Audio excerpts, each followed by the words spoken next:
Yes. Hello, my beautiful friends, and welcome back. We have a tremendous stream planned this evening. Jack Smith hit with a criminal referral, and it's a good one. Not one of those two-pagers. There's a lot of substance in there. Jim Jordan and the Judiciary Committee putting together the entire story and sending it over to Todd Blanche. So it should be very easy to paint by numbers, fill in the gaps, and initiate an indictment. We'll take a look at it. We've got some other updates on this because the president also had a victory on a January 6th issue. You remember some time ago, Benny Thompson, Fishing Benny Thompson, one of the illegal J6 Select Committee members, he sued the president and he said that he was entitled to civil damages from the so-called insurrection. And what's curious about that is the president just won. We had presidential immunity. It's still ongoing litigation, but there were some interesting points about a key message and a post the president made, and an Obama judge just found in favor of the president. So we'll get the latest on that. We've got Jim Jordan here today and a bunch of updates there. Then we got some Democrat fraud updates because, as we saw, we've now learned that there are at least, probably an order of magnitude bigger than this number, 6,600 non-citizens on the voter rolls out there in New Jersey. That's just one part of the fraud. We know that Act Blue, the Democrat money laundering operation, also is engaged in this concept called smurfing, where they'll take somebody's donor record and just contribute a bunch of money, probably foreign cash, using their name. And there's a story about a senior citizen who lives in a trailer, who doesn't even hardly have the internet or a computer, who was making over $150,000 across 14,000 plus donations. Insane numbers. We've got the video and the story queued up, and then a bunch of fallout on New Jersey. And the governor, Mikey, came out, and she was ranting and raving as usual. But even people like Carville, James Carville, you know that guy, he is saying they should just comply with voter ID. They got to do something about it. So we've got a clip from him and some other reaction on that. And then we're getting ready for this Fauci deposition or committee interview. Rand Paul's going to be bringing him in next week. Subpoenas have gone out for Anthony, the doctor, and he's coming in. And as the days go by, Rand keeps dropping new documents. And we've got some of the latest here, an interview and a summary of the interview with Ralph Baric. And apparently they knew a lot more about this gain of function stuff than they let on.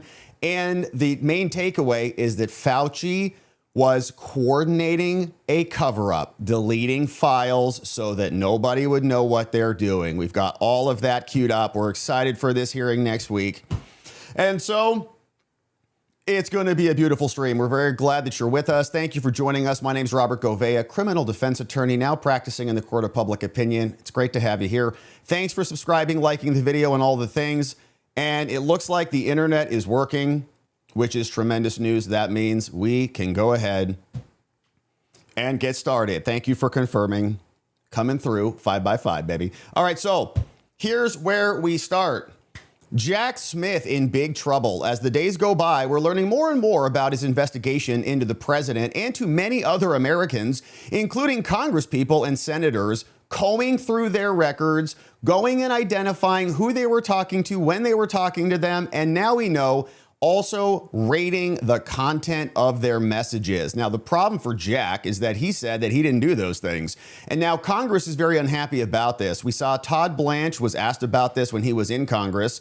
And now officially, we've got a criminal referral that's sent over by Jim Jordan, the chairman of the Judiciary, over to Todd Blanche to walk him through all of the evidence that Congress has been able to gather and turn this over into an indictment. We're looking forward to that. But the president also celebrating, saying, justice at last? Question mark, question mark, question mark? We hope so, Mr. President. House panel accuses Jack Smith of lying to Congress, urges the DOJ to prosecute. Let's go. And so we've long contemplated, we know how many of these criminal referrals we've read through here, but these things take some time. Let's not forget when Joe Biden unleashed all of his prosecutions against the president with Fani Willis, with Alvin Bragg, and with Jack Smith. We didn't see those until 2023, which was after the midterms in Biden's administration. So we've got a little bit of time left on the clock, and hopefully this continues to percolate and lead to results. So the House Judiciary Committee posted this. We've got the full letter queued up, and it's a good one. Sometimes these things are a little bit light in the substance, but not this one. Judiciary is explaining that now Chairman Jim Jordan has referred Jack Smith, the so-called special counsel, really illegal, not even legitimately appointed, took a bunch of money unlawfully, not apportioned under the Constitution and so on, but now going over to the DOJ, saying the evidence appears to show that Jack Smith knowingly made false statements while testifying under oath before the committee. And there are questions about this. Was Jack being very sneaky? Was he saying, oh no, we didn't get the substance of the toll records. You didn't ask me about the NARA files. We've already anticipated his defense, but here's what it actually looks like. And this explains a lot. This explains why Jack Smith was out there in recent days, weeks, and months, going on all of the cable shows, hanging out with Jen Psaki, talking over to Jon Stewart, saying repeatedly that he was just an honorable person, unbiased, nonpartisan. No, me, Jack? No. That's ridiculous. He was trying to get ahead of this. And here is what this one says. Going over to Todd Blanche, acting AG. He really wants to be the full-time AG. We'll see what Lisa Murkowski, John Cornyn, and Tom Tillis do about that. But as it stands, they say, all right, Todd, listen up. The Committee on the Judiciary now writes to refer strong evidence that appears to show Jack Smith, the former so-called special counsel, knowingly made false statements back during his deposition, December 17, 2025. Now, while testifying under oath, mind you, Jack seemingly made willfully and intentionally false statements of material fact that contradicts new documents that we have obtained. And we've read through many of those documents here. If you missed them, they're good. Jack scraping data. He was going to Verizon, going to AT&T, going to T-Mobile. On one hand, that was one bucket of data. Then they went over to the Biden White House. And if you remember, the Biden White House waived executive privilege. And so they turned over to Jack Smith a whole slew of names and content of messages of White House employees under Trump. So Biden would still be in possession of those. And so Jack just went over, asked for them. They said, sure, you can have them. It's a standard tradition to invoke executive privilege and carry it over from administration to administration. But Biden's people, or his lawyers, or whoever was running the place, ultimately said, we'll waive that, and here you can have everything. And so in those files were the messages, spreadsheets out the wazoo of all of the communications, all articulating the content inside, and White House employees were communicating with senators, communicating with House representatives and everybody, and they all got gobbled up. Now, all of this is now evidence that can be used against him, saying the committee is now providing this information for the DOJ to investigate a potential violation of 18 U.S. Code Section 1001, which is false testimony, false statements to the government. And we've also said here in our prior videos that we think that there are other charges that they could hit Jack with, but this is a good place to start. Explaining, during the Biden-Harris investigation of 2020, codenamed Arctic Frost, Jack's investigation came in and he inherited it. Remember, they lied to us. They said that Jack was independent. He was not. He just took over the FBI's prior investigation, got their case files, and ran with it. Investigators unconstitutionally subpoenaed phone records for over a dozen Republican members of Congress. Then they got a gag order to stop the court or Jack Smith or anybody from notifying the Congress people about it, treating them as flight risks and more. Then in May 2022, investigators in the U.S. Attorney's Office in D.C. got subpoenas for other phone records because they spoke with certain executive branch officials. They were speaking with Trump people in Trump's White House. On August 9th, 2022, the FBI and the Inspector General agents, they went and they seized Representative Scott Perry's cell phone, and they got a full image of the contents of their phone and his phone. And so every time we hear them lecture us about the weaponization or the violation of democratic norms or whatever, they went and seized and imaged a sitting representative's cell phone. And the media the entire time was like, yeah, go get it. Yeah, democracy, insurrection. And so it was nonstop. Now we see in the months following Jack's appointment as special counsel, illegal appointment, according to a federal judge who said he is not a real boy, Jack's team proposed over a dozen additional toll records and subpoenas for other Republicans in Congress, with Mr. Smith approving the vast majority of these subpoenas. Now, Jack and the Biden-Harris DOJ barely even considered the Constitution as they seized these records of congressional Republicans. And to the extent that they did this, subject matter experts within the DOJ warned them, hey, you guys have a problem here. We have legislative privilege. We have a separation of powers here. We also have things like attorney-client privilege and certain immunities that would apply to the Congress people. They didn't care. However, instead of carefully considering the constitutional implications, these DOJ prosecutors obtained non-disclosure orders to try to prevent the members from ever knowing about it, ever learning that they came and got their records. Now, the committee has been conducting oversight on Jack's politicized investigation, including its violations of the speech and debate clause in obtaining privileged information from members of Congress. On October 14, 2025, the committee brought Jack in to testify about what he had done here. And among other things, the committee noted that they wanted his testimony about a bunch of things. Quote, surveillance of sitting members of Congress, noting specific interests in this question. Jack, how many other members of Congress were investigated as part of Arctic Frost, the FBI, or as part of your investigation? And another question, did additional members of Congress get swept up in the investigation? We asked and issued a subpoena for him and dragged his butt in here. And this is important because Jack's defense is going to say, I was only responding to your specific question. You asked about toll records. In the toll records, I only was requesting the metadata, the time, the phone number, the location of the call, stuff like that.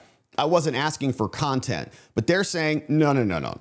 You knew what we were asking here, bucko. You knew what these questions were about. When you got the subpoena to come in here, these are the phrases that we were asking about, a much broader scope than just limiting to these very minute questions.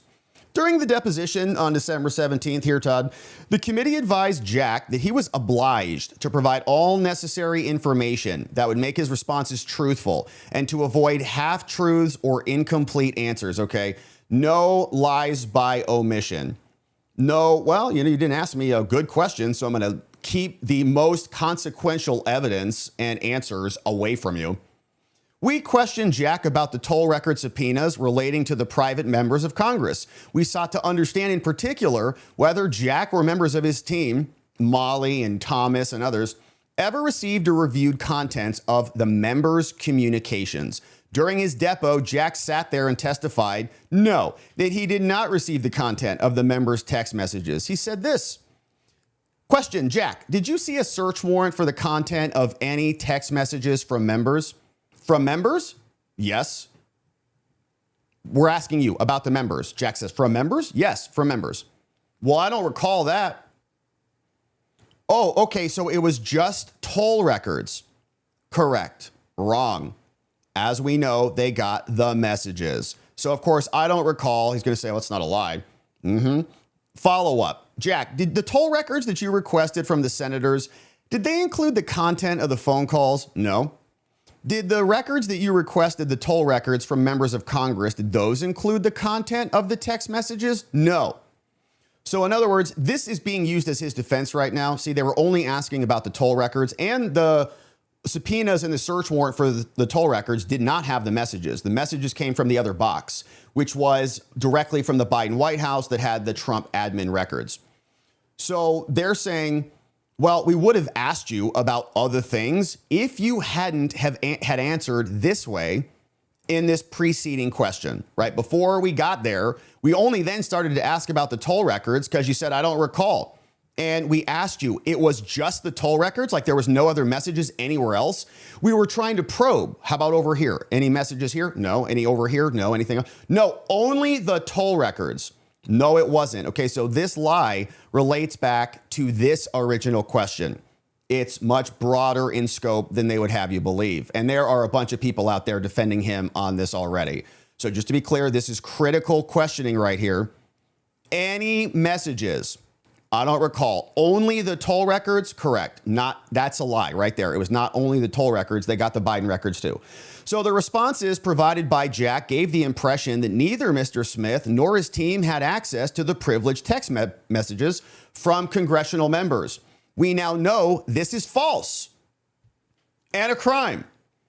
So under 18 U.S. Code, Section 1001, a witness commits a crime if the witness knowingly and willfully makes any false, fictitious, fraudulent statements or representations with respect to any investigation under review conducted under Congress. Congress cannot perform its oversight duty and function if witnesses who appear before its committees aren't truthful. False statements before Congress are crimes that undermine the integrity of the constitutional duty to do our jobs. And so now, Todd Blanche, new information obtained by the committee reveals how Jack likely circumvented key constitutional protections, including the speech and debate clause, to literally spy on members of Congress and then lie about it. On July 14, 2026, the DOJ gave documents back over to the committee, we read them here, revealing that Jack's team did get text messages of 44 members of Congress. Insane to think about. The Biden weaponized prosecutors were scraping out congressional text messages and then lied about it. This implicated both Republicans and Democrats, like 3 Democrats, the rest were Republicans, that may have included privileged content. And in that batch, they didn't even filter things out. That was another main component to this. Should have gotten those messages and put them through a filter team so that they could say, oh, these congressional people are talking about speech and debate, clause related materials. And they didn't do that. Oh, these people are talking about things that might be attorney-client privilege or for whatever reason. None of that was filtered out. This information calls into question the completeness and the accuracy of Jack's statements. He made them under oath to us about his team's access to the text messages as a liar. And so this new information that we got on July 14th is now showing us that Jack and his team likely violated the DOJ's own internal policy against this. They got the text messages of Congress and executive branch officials. It may have included privileged content, and they didn't do any screening with a filter team at all. And zooming in on those actual original documents and the messages between the people on Jack's team, soon as those spreadsheets came into their office, boom, they uploaded them into their file share. Everybody got access to them. They started to divvy them out. Okay, you guys take these messages, you take these, you take these. And they started to comb through them like, kids in a candy store. The filter team procedures that the DOJ had in place state explicitly, quote, no materials shall be disclosed to the investigative team without approval of a filter team attorney. You can't have the investigative team reading through privileged information because they'll use that in their investigation and prosecution. That's the whole point. Despite this, on August 21, 2023, the senior assistant special counsel, Thomas Wyndham, he received an email from the General Counsel of the National Archives, NARA. This comes over from Biden's folks. In response to Jack's request back in June for NARA to give them the files, they said, we want you to produce the records from Trump. Biden waived all the privilege, said, here you go, because January 6th is such a disaster. Now, in that email, NARA then attached 54 spreadsheets containing the text messages that came from White House phones. Then Jack's prosecutor, Thomas, reviewed the text messages and then forwarded the texts to fellow prosecutors on the investigative team. No actual filtering at all. Now, Wyndham, as a member of Jack's investigative team, should not have even had access to the content of those messages until they were reviewed. And so he violated it too. And there are other charges that I think should also be applicable to these other guys. They knew better. Thomas Wyndham and the others, they know all about this. And so you could say it's an abuse of office under the color of law. Jack Smith's completely illegitimate. They are in their position ransacking congressional inside information. And breaking federal law in the process. So based on this new information, there is cause for investigation to determine whether Jack Smith knowingly made false statements to obstruct our oversight.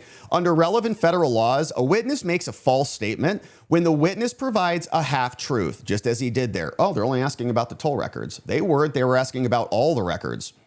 Or excludes information necessary to make the statements accurate. A half-truth also includes selectively providing information while affirmatively representing that the disclosed information is complete, knowing that it wasn't. Now, a statement containing some truthful info becomes affirmatively false when it represents that the partial information is complete and there's a lot more out there. So during his deposition, Jack was advised of his obligation to provide all necessary information to make this truthful. We specifically instructed and we said, Jack, idiot, you can't tell half-truths. You can't exclude information necessary to make your statements accurate. And that a deliberate failure to disclose this info would in fact constitute a false statement. He said, I understand.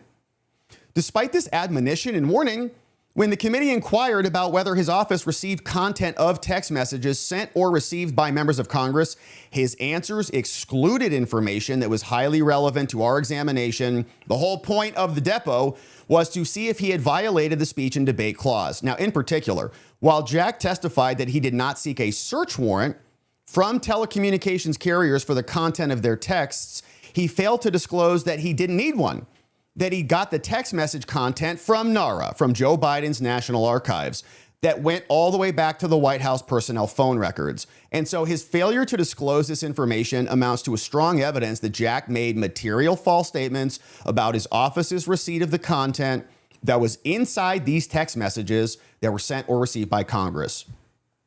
And so Jack knowingly and willfully made these false statements. He was in Congress for a depo. An individual acts knowingly and willfully if he makes statements deliberately and with knowledge that the statement is false.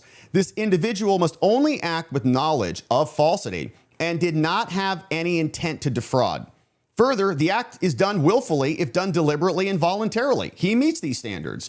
His conduct during the depo evidences that he acted knowingly and willfully in making these false statements to Congress. And so in light of this new information detailing that Jack's team did have access to content of the text messages, and the fact that Jack made false statements about this information during the depo show and suggest that he willingly and knowingly made these false representations to Congress.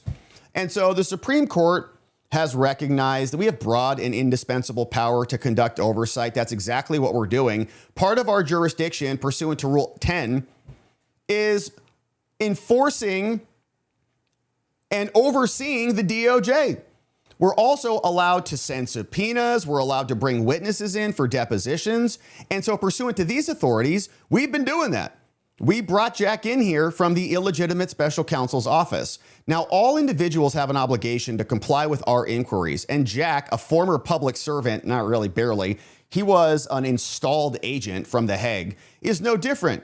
Yet his testimony included intentionally false statements designed to obstruct our oversight. His conduct can only be understood as an effort to thwart our inquiry by intentionally making false statements and false misrepresentations. And so we therefore believe that there are large amounts of sufficient evidence to examine and investigate whether Jack's actions warrant a charge for violation of 18 U.S. Code Section 1001. Now, for your reference, we've enclosed all of the remaining documentation that supports that. Sincerely, Jim Jordan, the chairman. And we've read all of those other documents here before, all the internal messages, exactly what happened. They sent requests to Biden. Biden said, here, what else do you need to prosecute Trump? Happy to give it to you, because they were coordinating all of the politicized prosecutions right out of Joe Biden's butt. They were meeting with Fani Willis. Nathan Wade was going over to the White House. Alvin Bragg got the number 3 at the DOJ, Matthew Colangelo, who left the Biden DOJ and went over there to prosecute Trump. Then they brought Jack Smith in. He was illegally appointed. They gave him a bunch of money. They called him independent and special, like he's separate. He wasn't. He inherited the Biden FBI and the Biden DOJ's case file called Arctic Frost, picked it up and ran with it, and then tried to imprison their political opponent in our country. And there needs to be repercussions for that. So this is now sent over to Todd. We're happy to see it. Now, the Democrats, as usual, are responding to this, saying Jack is an amazing person. He eats foot-long Subway sandwiches. And Raskin was out, and Jack, of course, denying any wrongdoing. He said this distorts and misstates the facts, saying they want Jack to read the minds of these congressional investigators, okay? So in other words, Jack didn't know what they were asking. They should have asked better questions. But Grassley and Moore have released all the documents. They went after everybody. Mike Pence, Stephen Miller, Kash Patel, Ivanka Trump, and didn't filter anything out. And the toll records, of course, were just one component to this thing. And so we're happy to see that the DOJ now has a very clear request from Jim Jordan, one of many. They have a whole stack of these things now piling up on their desk. But as we've said, it may be cope. We may come back here at the turn of the administration and no one's charged. But a lot of these things take time to develop. And all of Biden's prosecutions came in 23 after the midterms. That's just the length of time it took. So we're holding out hope that justice will be done. Now, on the J6 topic, which was part of Jack's attack, he was prosecuting Trump for immunized conduct. Remember, he was the president. The president has immunity to do certain things. He should have never been charged in the first place, but they did it because they had no other option. They knew that Trump was an unstoppable force, an immovable object. Only way they could beat him is to put him in prison, hit him with 34 felonies, didn't even matter, accuse him of Bergdorfing somebody in Bergdorf's that the jury didn't even believe as to the main charge. And then when that didn't work, throw him off the ballot. So this was a lawsuit that was filed, as you can see, a long time ago, originally back on February 16, 2021. So Biden came in right after J6. And what happened here is Benny Thompson on the J6 committee filed a lawsuit. And this thing has been meandering about for years. And so you can see here's the original complaint. Benny Thompson sued Trump. These are now lawsuits in the personal capacities of both individuals.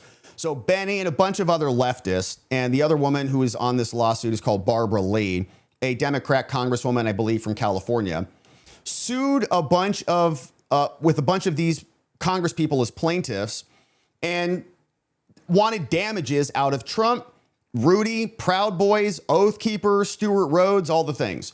So this lawsuit has been percolating for quite some time. And today, the president scored a victory. And this one is interesting because it's coming down from Judge Harmeet Mehta, who is an Obama judge. And so what happened, of course, is they're very upset about Trump's tweets, his truths, his posts. They say those posts were indicators that he is a criminal. Now, in a memo opinion on March 31st, this is the order that just came down from the judge, and they're not happy about losing this one. Trump wants to dismiss everything. The judge said, no, we're not there yet. We're not going to grant you a full motion for summary judgment, but I'm going to give you a victory on this one. And they're appealing this. This is how upset they are. Now, one exception to that rule was a tweet. The judge is going to rule on this tweet. He sent this one January 6, 2026 at 2:24 p.m. It said, and you remember this one, Mike Pence didn't have the courage to do what should have been done to protect our country and our Constitution, giving states a chance to certify a corrected set of facts, not the fraudulent or inaccurate ones that they were asked to previously certify. USA demands the truth.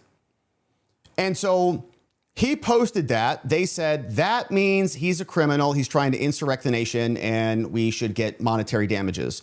The court, though, in a previous ruling, they're asking for a motion for reconsideration here, held that the 2:24 p.m. tweet by the president, the judge ruled this before, he said, based on context alone, that falls within the outer perimeter of Trump's official responsibilities. He was the president at the time.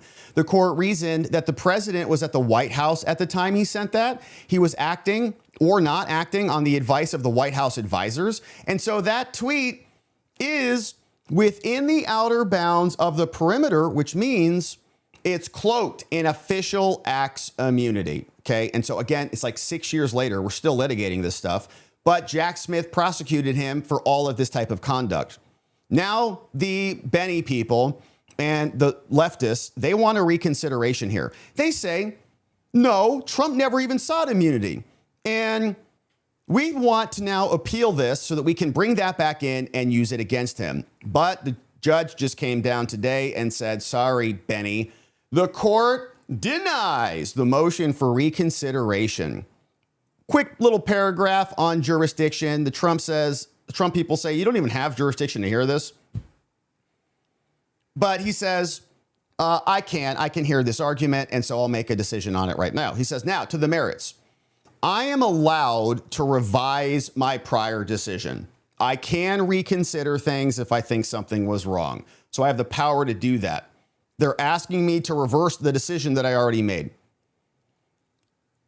But their main argument is that Trump wasn't even asking for immunity. That is premised on the absence of any specific mention in the prior briefs. But it's too narrow of a construction. Trump sought immunity for everything, all four categories of the alleged acts. The last of which was according to Benny, was his failure to take action to halt the events, right? They said Trump essentially was complicit in January 6th because he didn't get out there and didn't say, stop CIA, stop Homeland Security investigation, stop FBI from doing this. And get out there and like race to the scene or something. So now he's complicit. So when identifying and describing that category, Trump said, and brought it up repeatedly, multiple times, that's immune. And one of those tweets, that tweet you're concerned about, is included in that bucket in one of those categories. And so contrary to your argument, he did actually say that this was something that was included in the immunity analysis. So their main contention, though, is that the record doesn't support finding that this tweet was an official act. They say it was the act of an office seeker. He was trying to get a second term. And the main message was to go commit the insurrection. They say that Trump presented no evidence that any executive branch official helped draft the tweet. Trump issued it as part of a longer attempt to go and seek to retain office. But all of that being said, the court is unpersuaded by these contentions. You guys are losing sight of the governing standard. The question is, if based on an appropriately objective, context-specific assessment, his actions can be reasonably understood as official actions of the office holder, they're immune. And if it's a close call, then the results favor the president. Now, it is at least a reasonable construction of the 224 tweet that it was an official act. They say Trump was told at 1:21 minutes after he got back to the White House that the rioters had started to run the Capitol. After the presumed CIA agent dropped the bombs off, we got notice of the bombs and all the Capitol Police went over to go deal with that. He then sat in the White House room to watch the events unfold, and a moment of crisis was now before the president. So now he's got to deal with it. A government coordinate branch was under attack. So it fell to him to decide how to respond. He could have used persuasion or force, but he chose to remain idle and then post a 224 tweet. And again, it's not his building. It's not his jurisdiction. He had already said, we'll deploy the National Guard out there to handle this. They said, we're not going to let you do that. You're going to seize power. You're going to take over the whole building and install yourself. So he couldn't help. Then when he doesn't help, they're like, how dare you not help? That means you wanted it to happen. So the tweet arguably poured gasoline on the fire, according to the judge, exacerbated the crisis, but it's still an official act. Like, you can do that. Plaintiffs insisted that the message echoed a campaign speech. He says, yeah, it kind of sounds true, but it's still for everybody. They also contend the tweet was part of a larger set of office seeking, but the other context clues matter as well. In fact, the chief of staff was there. Pat Cipollone was there. People were saying, do something, stop the riot. He can't do anything. The president refused and then sent the tweet. And Nancy Pelosi and Chuck Schumer, it was their responsibility. So now they respond to the evidentiary source of the timeline. Long story short, the DOJ and others are all confirming the timeline. This was an official act. They try to diminish this. They say they don't like what he said, but it doesn't matter. He's the president. Presidents can make bad calls all the time. Look at Joe Biden's administration. And so, long story short, the sequence of events here distinguishes this from what the plaintiffs claim. And so at bottom, Trump took actions that could be construed as official from the White House. And so ultimately, you guys want to appeal it, no problem, you can. It would be an odd result to make you wait until an entry of final judgment, so we won't do that. Take this up and appeal it, and you can see if the Court of Appeals will reverse it. We're going to give you more time for the appeal, but in any event, this is how we're deciding right now. And so for the foregoing reasons, your motion, Benny Thompson, is denied. And so get on out of here. And again, a lot of this conduct, a lot of these text messages were the subject of the January 6th investigation. It was the tentpole hoax. It propped the whole thing up. It led to Trump having to answer to this in Judge Chutkan's courtroom for months. Then we also had the attempt in Colorado and Maine to throw him off the ballot, literally, as a result of all of this. And the Supreme Court said it's immune, obviously. And so we had to break new ground in order to get this answered finally. But even Harmeet Mehta, who is an Obama judge, is now agreeing. Benny Thompson, blown out again. And your request for reconsideration is denied. Take it up on appeal and read it and weep. So here's more from Jim Jordan explaining exactly what's happening here. And Trump once again saying justice at last. Hopefully coming soon. And Jim Jordan, of course, is the Judiciary Chairman who had drafted the letter that we just read. And he was on this afternoon explaining what he thinks is coming next. Chair Jim Jordan joins us, his first interview since issuing the criminal referral against Smith. And sir, thank you for your time. Good morning to you. Go ahead. We laid it out in part. Make your case. Yeah. You can't make half-truths. You got to tell the full truth. In fact, we tell witnesses in the deposition. So Jack Smith testified publicly, but we also deposed him in a private deposition.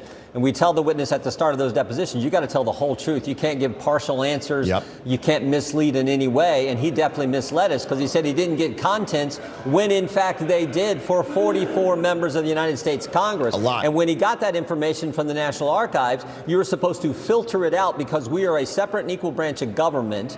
And there's a speech or debate clause in our Constitution. They should have screened out any communications relative to our work as legislators. They did not do it. And the guy on his team who got that information was Thomas Wyndham, a guy we'd also deposed, who we also referred because he tried to obstruct our investigation. So they can say all they want, but this is pretty darn clear in our minds, and that's why we sent the referral. Mr. Chairman, I want to give you a chance to respond to the ranking member and his assessment of this. Jimmy Raskin saying, in part, it was about the questions that you asked. He says the Republicans fault Mr. Smith for not reading the minds of congressional investigators and for not volunteering information they didn't ask for. They asked for it. So he says it's about what was asked, not the answers. Your response to him? When you ask the special counsel, handpicked by the Garland Biden Justice Department, to go after President Trump, Mr. Jack Smith, Mr. Prosecutor, worked at the Hague, all this, when you ask him, did you get contents of members of Congress's communications, and he says no, that is not telling the truth, because in fact he did. Now he can say, oh, I was only referring to the toll records, which by the way is bad enough. I mean, remember what he did with the toll records, Shannon. 16 days after Speaker McCarthy becomes Speaker, he goes and gets the toll records, tells the carrier, don't, and it goes to the judge and says, tell the carrier, don't let the customer, the Speaker of the House, know we have it. The guy who's second in line to the president, the top Republican in government.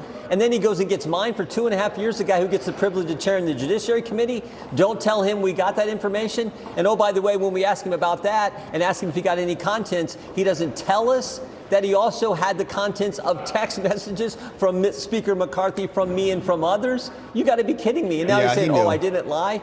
Come on. It sure looks like he did, and that's why we sent the referral. Yeah, sorry for the interruption there. Chuck Grassley put out a bunch of documents. He's suggesting that 44 members of Congress from both parties had their text messages read. That would include the late Lindsey Graham, Susan Collins out of Maine, Steve Scalise, Cory Booker. In addition, you had private citizens now, Mike Pence, not Stephen Miller and Kash Patel, but Ivanka Trump. Right. And when you think about that, I mean, you've used the word lying. I would ask you, are your allegations also about him spying? Well, one thing we do learn, I say this on every one of these investigations I've been involved with, it's always worse than we thought. It's the one thing we get wrong. It's always worse than we thought when we start these things. And the amount of information, the number of people he went after, I mean, we know we had people from Fox News, he got their communications as well. This blanket they threw out there and tried to scoop up every Republican in this town to go after President Trump is pretty broad. And again, we think it's pretty darn clear from his deposition, from his public testimony, that he misled Congress, and 18 U.S.C. 1001 says you cannot do that. That's why we referred him. Mr. Chairman, can I quickly ask you, too, about this stock trading ban? Nearly every All right, so Jack Smith gets the criminal referral. And I think that the missing component, a lot of Jack's defenders are saying, oh, it was only about the toll records, but they forgot about this part of the depo. Did you seek a search warrant for the content of any text messages from members? From members? No, I don't recall. Okay, so even that, he would say, well, it's a search warrant. I didn't get a search warrant for the phone records that came from the Biden White House. Okay, so it was just toll records. Correct. No, it's much broader than that. A lot of other records inside that you got your hands on. The whole point of this was about messages. What did you read? And he lied by omission, made material misrepresentations, and he can make his defenses known. And by the way, if he does get prosecuted, it's going to happen in D.C. So we'll see what a D.C. jury does with this. I think we know. But the point is, we need accountability. We need these charges. And so the president is excited. So are we. Justice at last. Hopefully coming soon. So over to you, Todd Blanche. Very nice way to kick things off. Get that referral and start typing that indictment. And we'll be waiting for it to drop. Thanks for joining and subscribing as we do. All right, now let's talk about massive Democrat fraud, because this is another wild one. A Democrat so-called mega donor was shocked to learn that while she's living in her trailer with no internet and no computer hardly, she's making $150,000 in donations across 14,000 plus various donation receipts. Pretty shocking for somebody who, as we'll watch in this video, can hardly operate her cell phone. But this is part of the Democrat fraud operation. In addition to fraudulent votes, they've got fraudulent money and fraudulent everything. There's a real question whether this entire political party is fraudulent to begin with. But this story came to us courtesy of Michigan Enjoyer. And we've heard this concept of smurfing, the idea that you'll find these various people who exist in society. You'll take their names, their addresses, their date of birth. You'll donate in their names, and you'll launder hundreds of thousands of dollars through their name at small transactions in an automated fashion. So like 10 to 15 donations a day for very small amounts. And it will all bundle up into hundreds of thousands or millions of dollars. This is why Act Blue is currently under criminal investigation, and why the CEO, when she came in and was in front of Congress, she sat there and pleaded the fifth like 100+ times because they realize what they're doing. And Act Blue had all sorts of turmoil where they were being warned about this. She testified to Congress that we had checks and balances to prevent foreign cash from coming in, from failing to actually validate whether there were U.S. donors who were sending this cash in and so on, lied about it to Congress according to her own lawyers. Then she fired her lawyers, and Act Blue continues to operate, raising billions of dollars. And so this woman, we're going to watch this video. This is literally where she lives. Apparently, it's got an extra $150K to donate to Democrats. She did make some donations, but she's 88 years old. She's a widow. And over the past 5 years, $150K. Incredible. Her name is Elizabeth Waffle. And her house burned down. Forced to move into a shabby trailer 2 years ago. She owns an old pickup truck, but no computer. Barely even has the internet, as we'll hear. She lives with her dog on a rutted dirt road lined with corn. But even though she lives on a modest pension, she's a true believer in liberal causes and continues to make small political donations via Act Blue. It's a Democrat money laundering operation, in our opinion. But somehow, here's a picture of this nice lady. Those few dozen small donations that she did actually make over the past 5 years were not just, 12 to 24 to 36. No. It has been transmogrified into 14,696 donations. That's a lot. Totaling more than $150,000, which would be the equivalent of $8 donations a day for the past 5 years, every single day at an amount averaging $9.18. So either she's got something really strange set up on her cell phone, as we're going to see, because as she flips through her phone, she can hardly even use the thing. So how is that happening? 8 donations a day, every single day for 5 years. They ask her a question. Did you know you've done this? She said 150,000. Hell no, I don't have that kind of money. Now, she did contribute to this dude, a Democrat socialist in Michigan, Abdul El Sayed, but not 47 times spanning the last 2 years. So you do it 47 times? She says, no. This dude promises to get money out of politics. He makes a great show about refusing corporate PAC money, but that's, of course, all nonsense. He does take special interest money, El Sayed. He takes money from his father-in-law. He takes money from Act Blue. They all do. The subject of multiple investigations, Act Blue is accused of rinsing foreign money. They get massive private donations. People use stolen names. They use gift cards. But then they use the addresses of real, often elderly Americans to fabricate hundreds of small dollar donations. They go find a lady like this. They say she'll never check the FEC records. All the donations are made in very small amounts as well, so it doesn't trigger reporting functions. And they just pass them through. And it's so bizarre because it is seemingly, we've seen the reports, we've looked at files, we've looked at the documents here. People just pages and pages of donations, have no idea. Many people have done similar investigations to this, but there's no election fraud. Okay, there's an entire financial apparatus that's set up to deploy this system to do this. But the ballots, though, they don't really care about the ballots. It's just the money. So Act Blue CEO Regina Wallace-Jones, she recently invoked her Fifth Amendment right 22 times during the congressional hearing. They said, hi, good morning. She says, I plead the Fifth. Like, I'm just saying hello to you. Chill out. She's like, my lawyer on advice of counsel have been advised not to invoke my Fifth Amendment. So according to FEC campaign contributions compiled by Bob Cushman, Act Blue shows that Waffle was donating from her trailer, even though she has no computer and spotty internet access. It also shows her donating from an apartment that she rented in town 2 years ago after her house burned down. Sometimes it shows that she also donated from both the trailer and the apartment on the same day. She's also donating to out-of-state candidates she's never heard of at all. She said, this is very abnormal. What's going on? I think it's wrong. I think there is something in there that's off. Yeah. So now the campaign says from Al Sayed, we're raising a ton of money. All these small dollar donations are coming in. But all the Democrats are doing this. And by the way, we think it's happening on the right, too. You look at like WinRed, these other organizations, similar scams going on.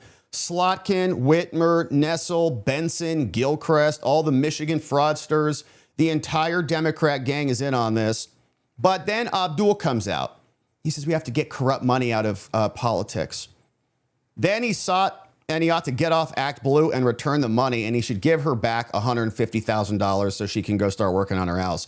Here's the video and the report. Then we'll talk about even more fraud that's going on out there as the New Jersey governor, Mikey, responds to the bombshell that they've got 6,600 at the very least illegal non-citizens on their voter rolls. But here is Waffles. Well, here we are out in the deep, thick country of Michigan, looking for one Elizabeth Waffle, 88 years old, donated nearly $150,000 in the last 5 years to Democratic causes. This is one of El Sayed's micro donors. Doesn't look like the Taj Mahal by any means. Come along. Where's the house? Okay, if I'm not back in 5 minutes, call somebody. Ding, ding, ding, ding, ding, ding, ding. Hello? Here's a walker. Hi, madam. Okay. Pleasure. My name's Charlie. Are you Elizabeth Waffle? Yeah. It says here that you've donated $150,000 in the last 5 years to various campaigns, and that you've made nearly 15,000 donations. I doubt it. You want to see it? 15,000, yeah. 15,000 separate donations on the computer. Did you make 15,000 donations in 5 years? $150,000? 150? Hell no. I don't have that kind of money. Do you have internet? Sometimes. Sometimes? Yeah. Do you have a computer? No, No? So how could you make all these donations? I don't know. Are these all mine? Yes, this is, now, there's 900 pages. I ran out of paper to print it on. Yeah, all of these. I have bad knees, and then I went out and sprained an ankle. And so I'm... Well, with $150,000, you get those knees replaced. No, I don't think I've dare spent that much. When's the last time you lived in Canfield? Well, I lived there for 1 year after the house burned. Oh, your house here burned, yeah? So what it has here, here's the dates. In August 27th of 2024, you not only contributed on the same day from this address, but also from the Canfield address. So it says like you were in two places at the same time on the same day. Well, I still own the property out here, so... Surely. Yeah.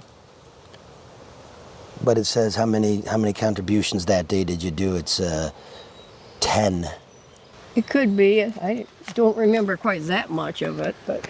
Not $150,000 though. I can't believe it. And not 15,000 times. Yeah. And you have spotty internet. What's this one? Aaron Rugenberg? Rugenberg. That name doesn't ring a bell. Doesn't ring a bell, huh? Doesn't mean a bell at all. 150,000 is abnormal. 150,000 is very abnormal, and I think it's wrong. Yeah. I think there's something in there that's off. Can you show me how to make a donation? Yeah. Okay. Okay.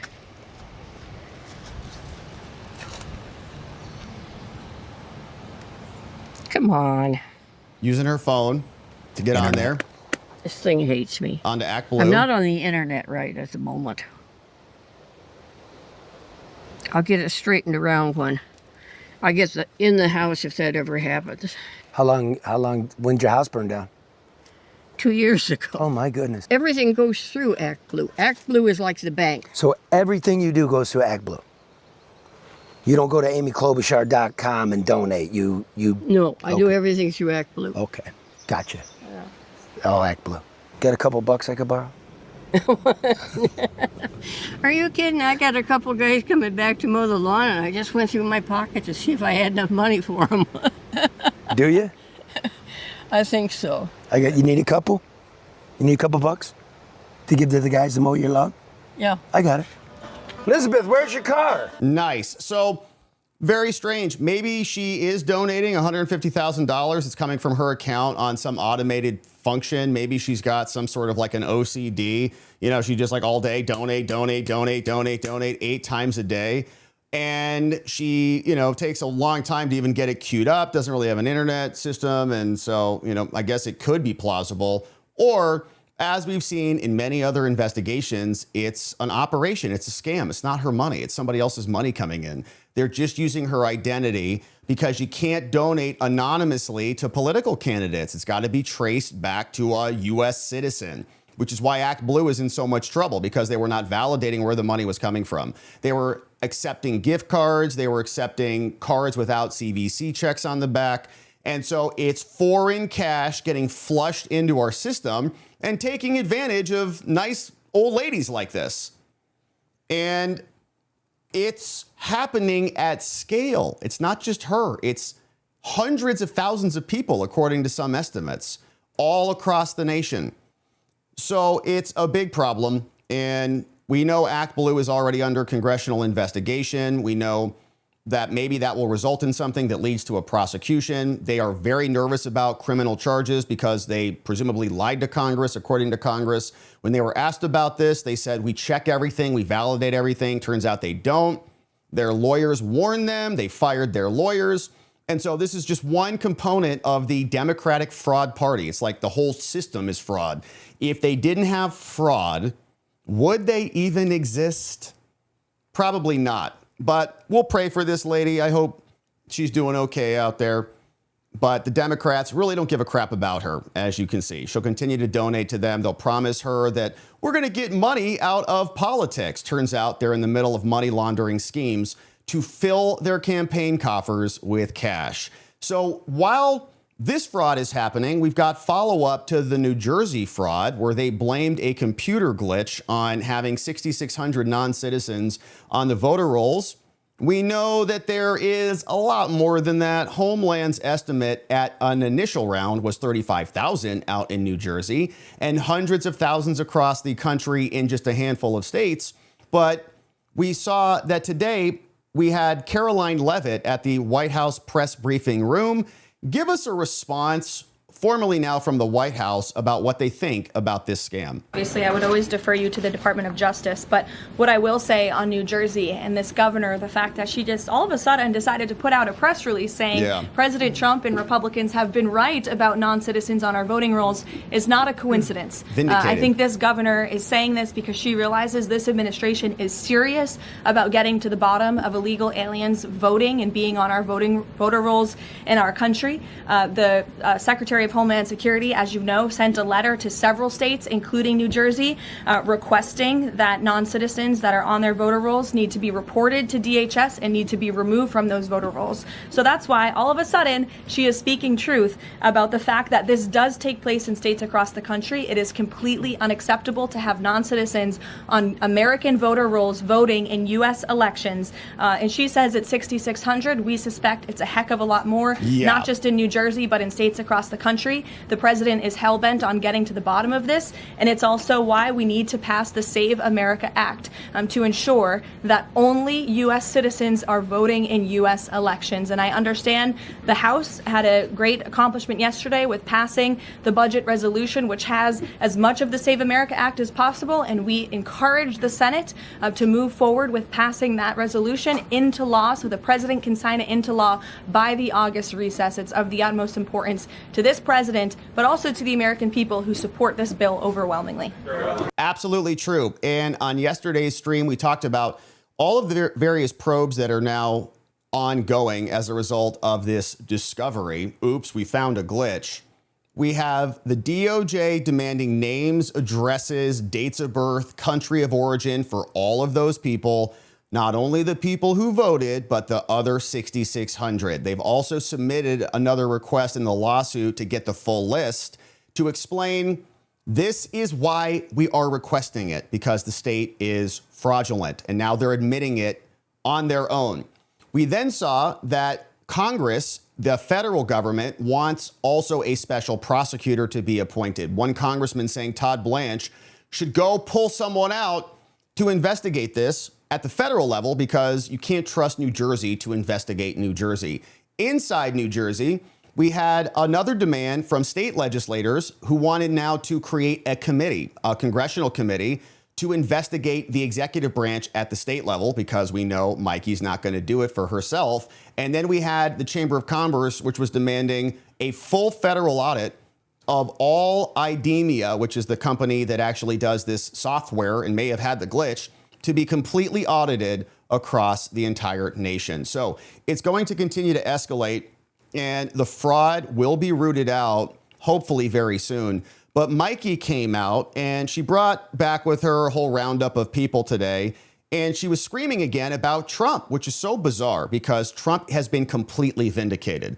And the logical inconsistency of her statements are just wild because she says, you know, the president is damaging our election integrity, but the president didn't install non-citizens onto the voter rolls like your state did. In fact, he's been working hard to reverse that the entire time. So here's a little taste of what she had to say today out on the closet of some restaurant. Is this on or off topic? Okay, let's go to Joey so he can, yeah, okay.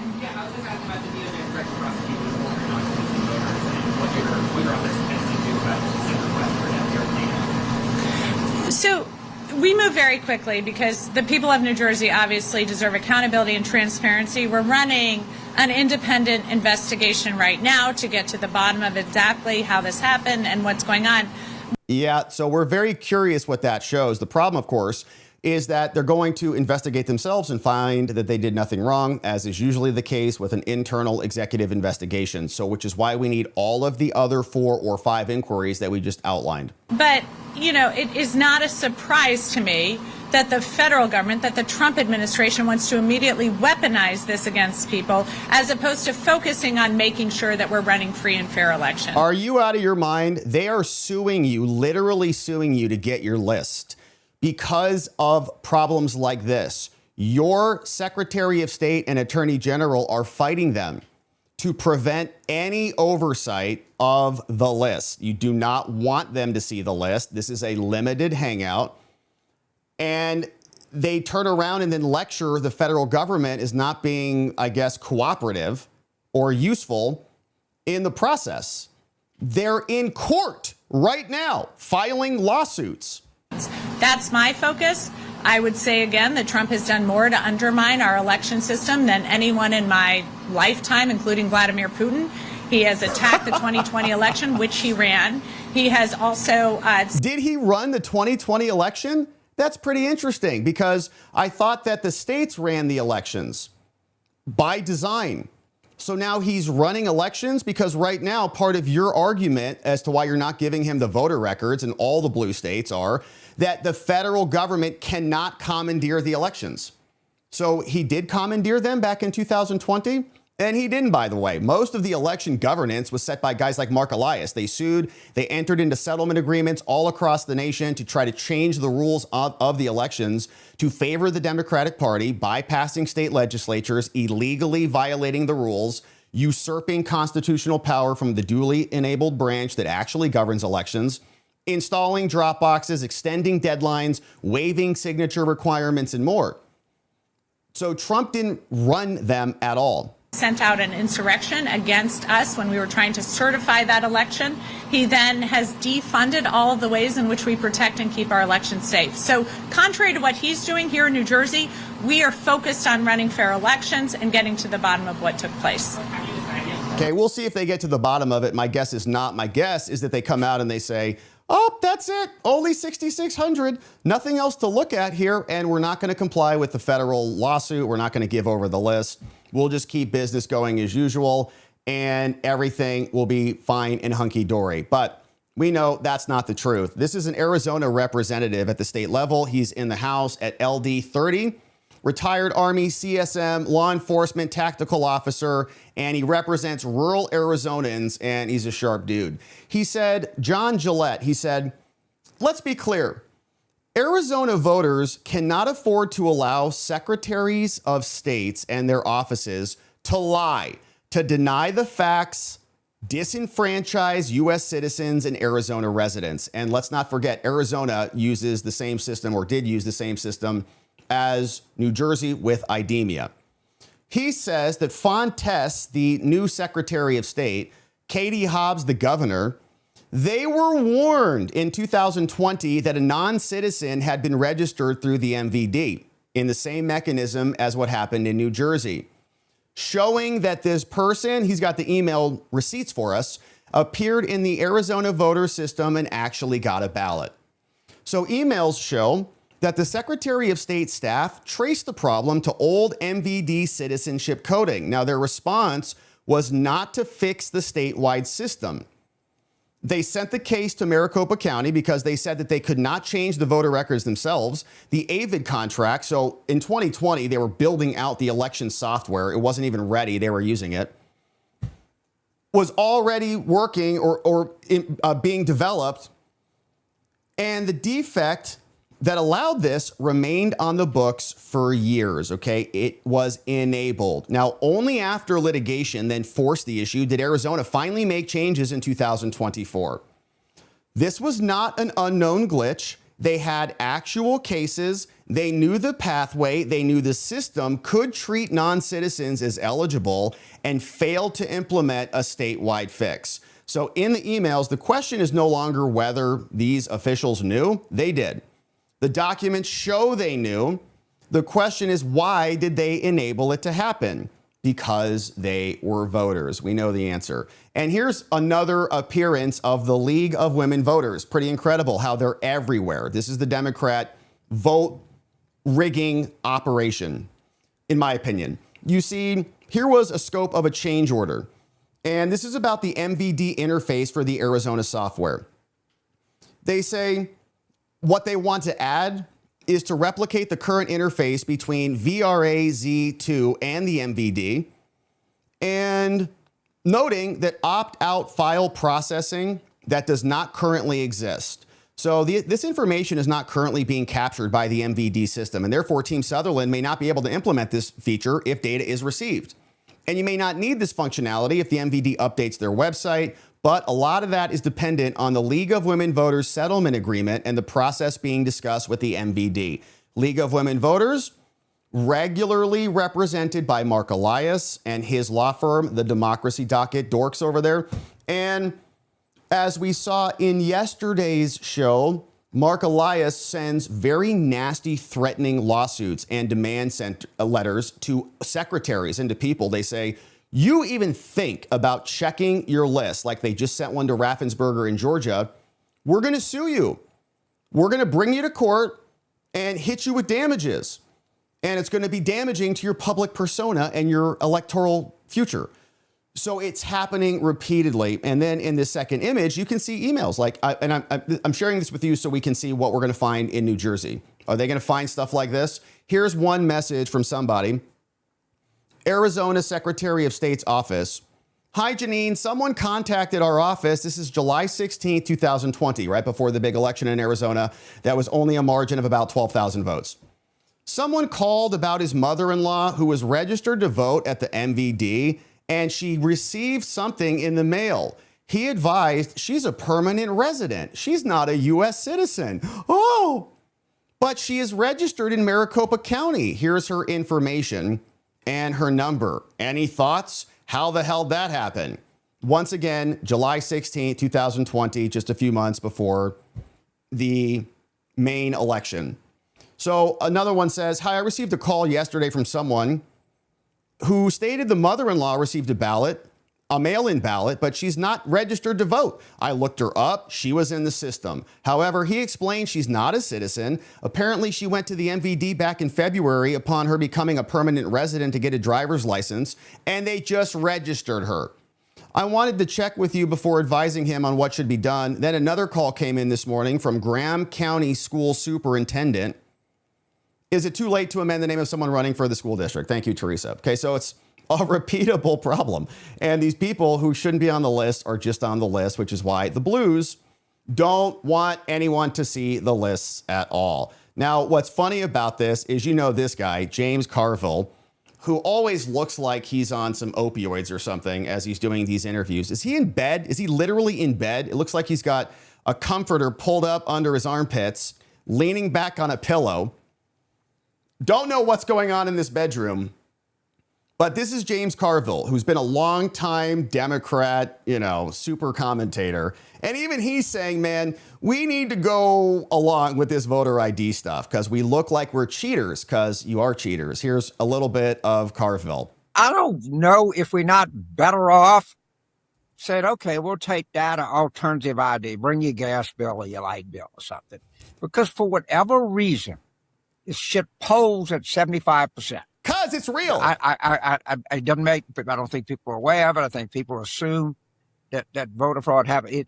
Again, I don't even want to say if you want to say infinitesimal, I don't know if I could think of a word that would be even narrower than that. I would say that.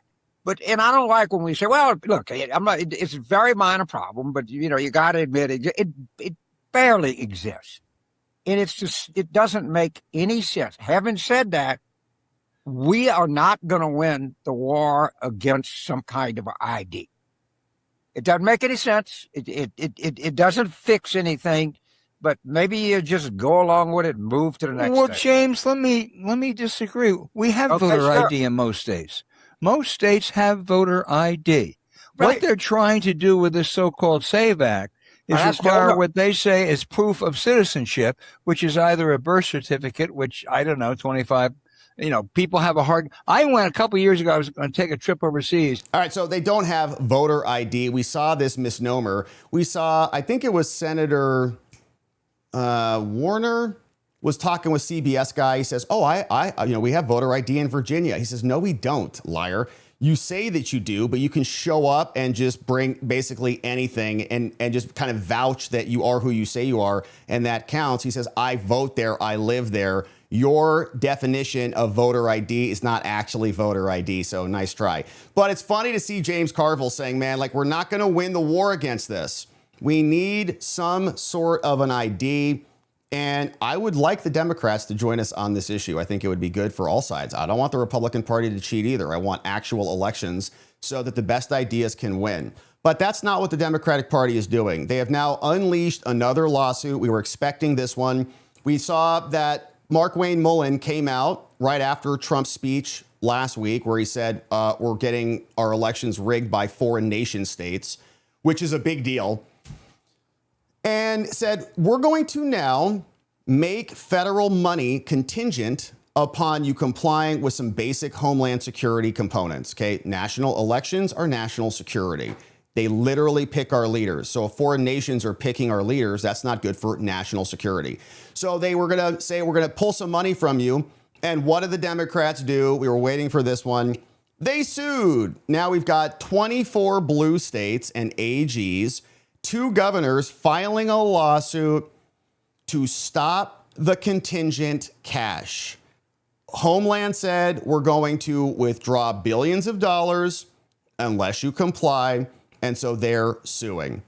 Bunch of them don't want to spend a lot of time on it until this story actually matriculates and we start to see the context of the lawsuit. But as we saw, FEMA was saying, we're going to hold cash back. You need to conduct a manual 5% audit of your votes. You need to reconcile voters. You need to use a certain methodology to validate your lists are good. You actually have to use the SAVE database so that every election worker, every registered voter, and others are checked. And if states don't comply, Homeland and FEMA will withhold at least 20% of each state's cash moolah. So they don't want to do those things. They should take James Carville's advice and just actually implement some voter integrity, but they won't because they'll lose their elections. So that lawsuit has now been filed as we suspected. We'll keep our eye on that one once it hits the docket. It's all the blues: Arizona, California, Colorado, Connecticut, Delaware, Hawaii. Whole list right here. All the blue states who are the benefits of the fraudulent system, doing everything they can to prevent any remedial measures to fix the system. Even though in New Jersey, they're suing as well. They're now admitting our system is crap. We got 400 non-citizens voting, which is dispossessing actual American citizens of their right to representation. So Harmeet was out saying we are taking action nationwide to enforce these election laws.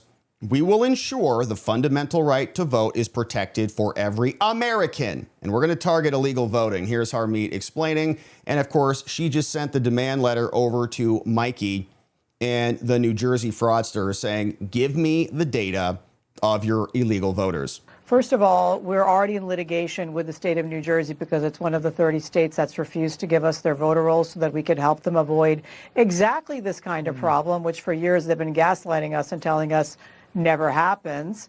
2 weeks ago, I also informed their lieutenant governor, who's also their effectively top election official, that it's a federal crime to knowingly allow non-citizens to remain on the voter rolls. And guess what we heard last night? That there were, as of yesterday, 6,000 non-citizens on the voter rolls, many of whom actually voted. So I wonder if that's a coincidence, that close timing or not. When you listen closely to what the governor said yesterday, she appears to be saying that the prior governor may have known about this for some time. I don't think it's a coincidence that it just came up suddenly a few days after the president gave a speech. Now, the governor went out of her way after the president's speech last Thursday when he was talking about some specific details of election interference that our offices are investigating at DOJ. And she frankly gaslit her entire state and lied about it. She said the president was making stuff up. There is no voter fraud. She probably knew at that time that this was happening. So I have a lot of questions. Yesterday, after this revelation, I sent a letter demanding that the state disclose the names of the 6,000 plus individuals and the 400 who allegedly voted. And that's just going to be the beginning of our investigation into this. We are going to get to the bottom of what happened here. We certainly hope so. And we're going to be here for the ride. Now, of course, Congress can also help to fix and solve this problem. Based Mike Lee, who has been on this for quite a long time, says, I've previously said that the Save America Act is a non-budgetary proposal that can't be passed through reconciliation, which is what's happening now. I've been looking at that issue more closely, though, over the last few days, and I'm now starting to think there might be a path. So you're saying there's a chance. Here's Base Mike Lee explaining. The advantage of the budget reconciliation process is that it allows you to take certain legislation that's budgetary, meaning it brings about changes in revenues flowing into the federal government or mandatory outlays being spent by the federal government. It allows you to pass those things without having to go through cloture, and so you don't need 60 votes. I've opined in the past that the Save America Act is a policy bill and that it's non-budgetary and therefore couldn't itself be passed under budget reconciliation. After the House passed its budget today, opening the door for a possible third round of reconciliation in which the Save America Act could be attached, I started looking more closely at this. I think I may have been mistaken. I think I may have been too hasty in concluding that the Save America Act can't be made budgetary. I think there's a path. I'm saying there's a chance. And we got to fight for every single possibility that that chance could materialize.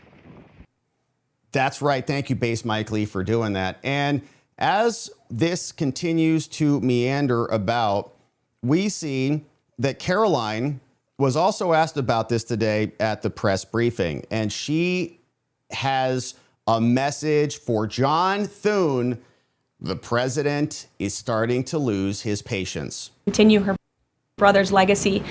With respect to your first question on, remind me? Leader Thune, his patience is running out. Look, the president spoke about this directly yesterday. His patience is running out. He wants to see as much of the Save America passed as possible by the August recess. He knows that's what the American people want to see passed. He was just traveling on the road yesterday, spoke about this, and there was a very loud applause from the people in the audience, the everyday Americans, because voter ID is common sense.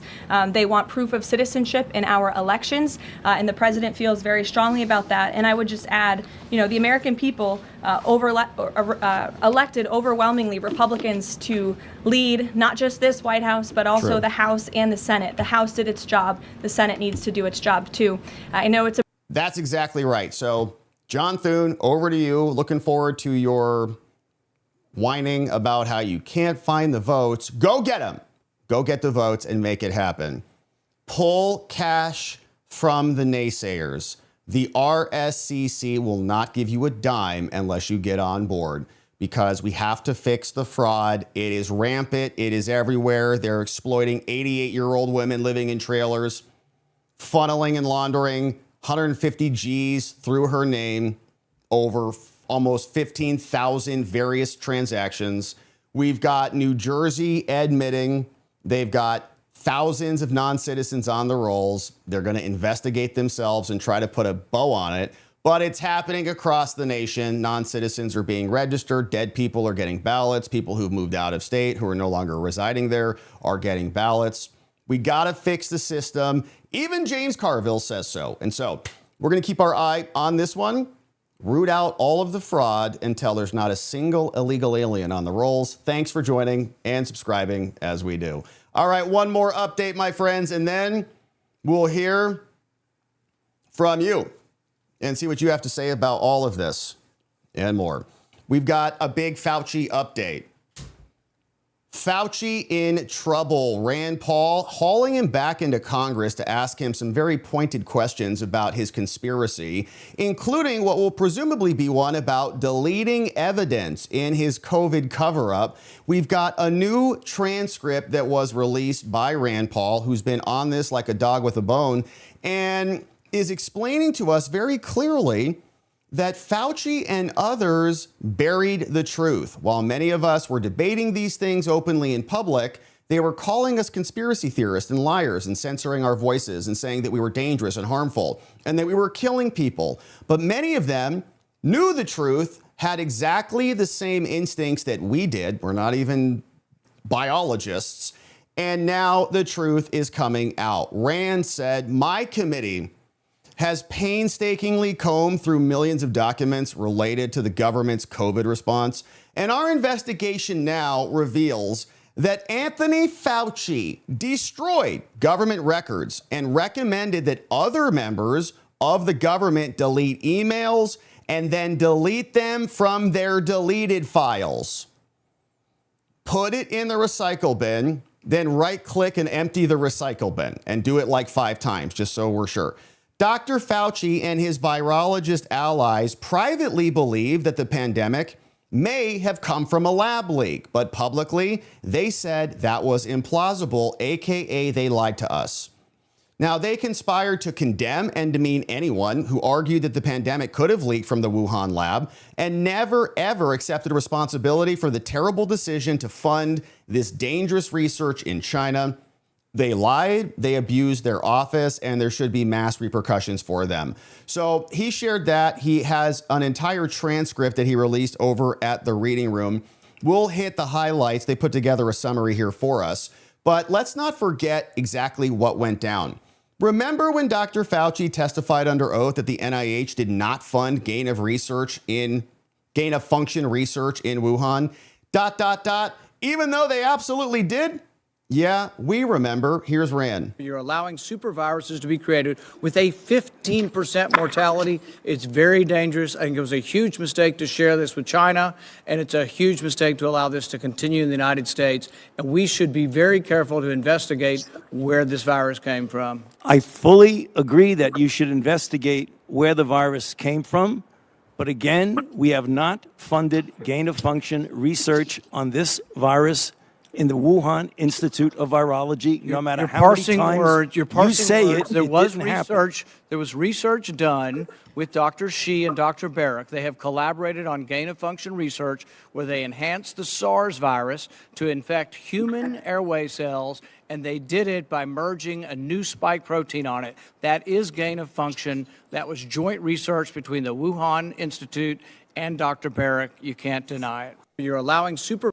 He did deny it. He lied about it. He knew it was going on, and now the truth is coming out. So here is a summary of the transcripts that Rand released. He said, Dr. Ralph Baric came into Congress and sat for a transcribed interview with staff. He's the scientist who designed the furin cleavage site, which was like the Frankenstein's monster cobbling together of various components in order to make this thing worse. Like Frankenstein's body, you attach a head, you see, oh, there's the site where the cleavage happened, where the two parts came together.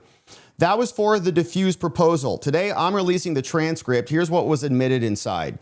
On DARPA's preempt solicitation, which asked researchers to learn what makes a virus jump species down to the nucleotide level, how do we engineer this to actually transfer from one bat into a human?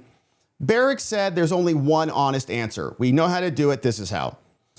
He says that's a gain of function experiment. Okay, that process, there's no other way to think about. That's what we're talking about. Now on diffuse, the proposal he submitted with EcoHealth Alliance and Peter Daszak, the guy who was apparently transferring himself back and forth to China, Daszak, the guy who got the contract and the money to go do this stuff, was then a part of the investigation team with the World Health Organization to go over there. And Bat Lady Zhengli Shi of Wuhan, Baric confirmed the step of inserting the cleavage site into the viral backbone would be done by him. Directly admitting, he would say, that part would be done by me. I'm the person who lopped those two things together. Now, the cleavage site is the exact feature of COVID that first drew lab origin scrutiny because people were looking at this thing and they say, that's not natural. That's a different component attached to a different component. So here's the part that should worry every scientist who called lab origin a conspiracy theory, which was, Jake Tapper and everybody in the media for about 4 years. The proximal origin paper that they all relied on argued that COVID wasn't engineered because the virus doesn't grip human cells in the ideal way that an engineer would design it to, right? They say this thing doesn't have a hook. If I was designing a virus, this is how I'd do it. And since it's not that, then it's not engineered. Wrong. Baric, though, had already run an experiment going all the way back to 2010 and 2011, showing that that assumption was wrong. A virus that grips too efficiently gets stuck and it spreads in a worse fashion. So a knowledgeable designer would actually deliberately avoid the ideal grip. You wouldn't want to make it attached too strong. It needs to move around, meaning that the very thing proximal origin called proof of nature is something an expert engineer might purposely choose.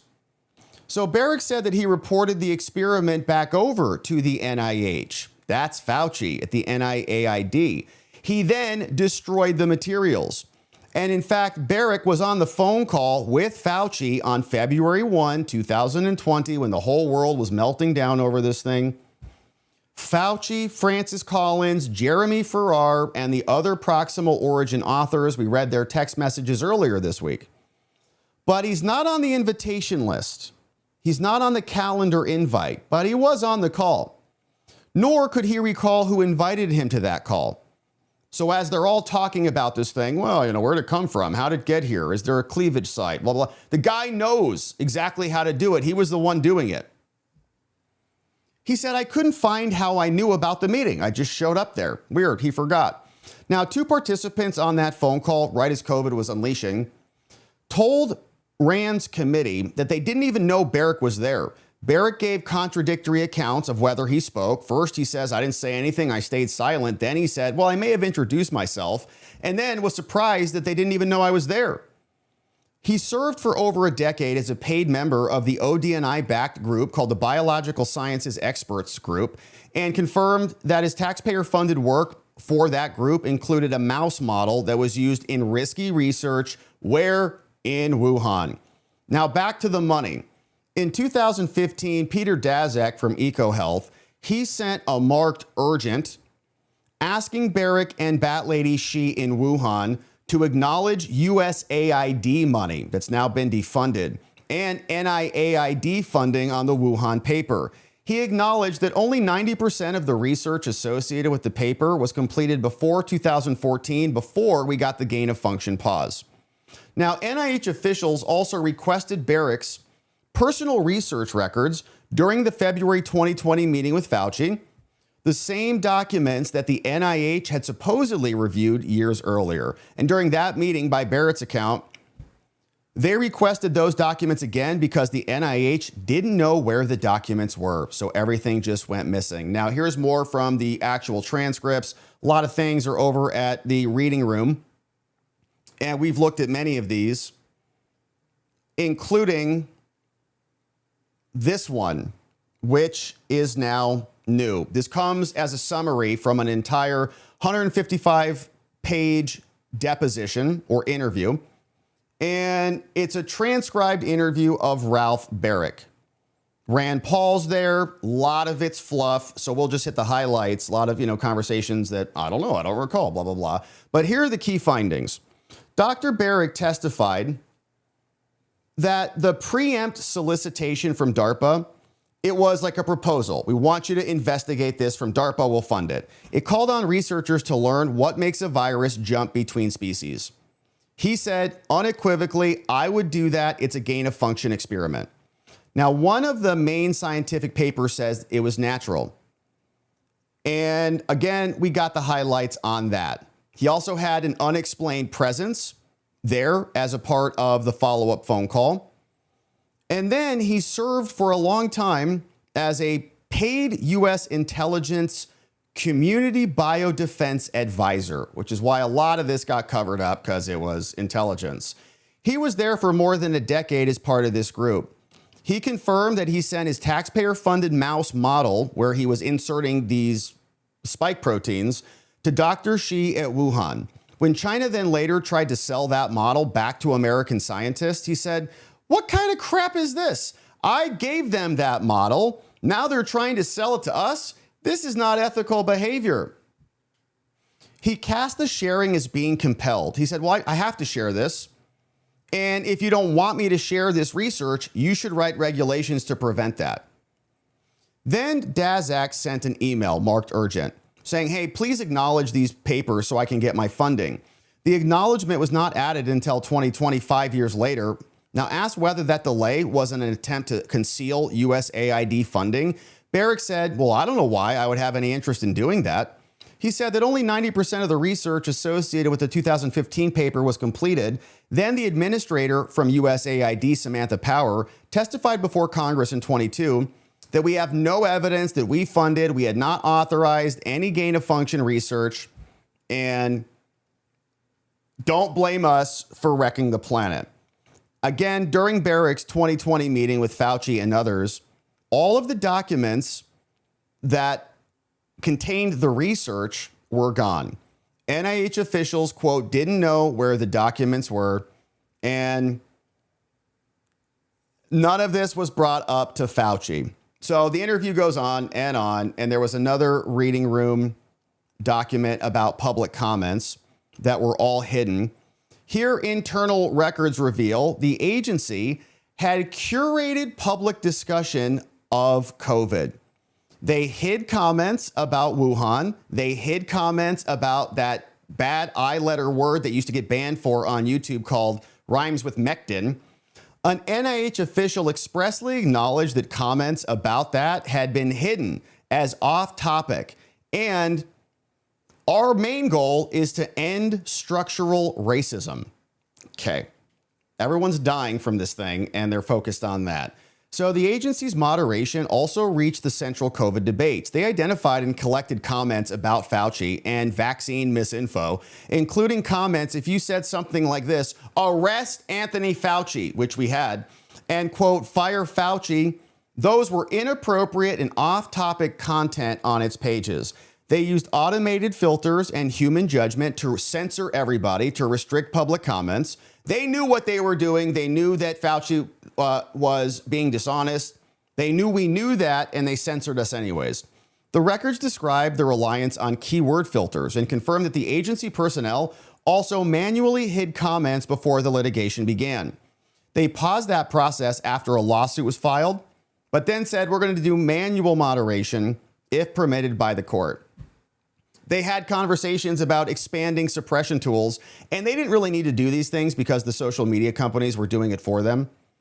NIH and Justice Department attorneys considered the agency's abilities to add new and supposedly neutral keyword filters. Their comms expressly recognized that these filters could prevent the discussion of entire subjects like COVID. But they warned that the court could determine that their Facebook and Instagram pages were public forums and then not let them do anything about it. But again, they didn't need to do that because the social media companies did it for you. You mentioned rhymes with Mectin here, you were gone. You're banned on YouTube. We got multiple videos taken down for medical misinformation, harmful and dangerous after J6 for election stuff, then COVID stuff. It was like a brutal censorship, tyrannical regime. And no apologies for that from anybody. But even with that risk, the internal discussions then focused on preserving their discretion. They wanted to silence you. They wanted to remove your speech, even if it was literally accurate, as our videos were. So all the emails are now coming out. Rand Paul is an American hero for doing this. Everyone else has moved on. This guy has been like a pit bull on this. And you can see they're talking about animal testing. We're going to look into these scenarios. And we've posted about structural racism. Yeah, you couldn't call it the China virus like Trump did. It comes from China. Do you think that's racist, Mr. President? Racist? No, not racist at all. No. It comes from China. One of the best Trump quotes of all time.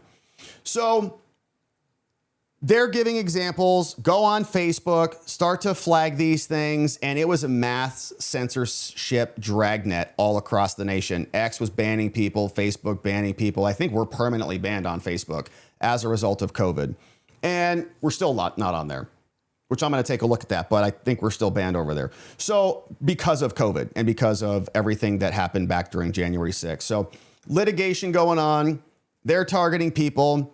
It was a massive informational operation. It was a full-blown worldwide effort to force compliance into the expert classes, prescribed outcomes, and it's sick. So anyways, Rand Paul is bringing in Fauci. He'll be there next week. I think we'll probably cover this live if you care to join, because in many ways, this whole show was birthed out of COVID. We said during the lockdowns, Trump came out, March 2020, issued the national emergency, and we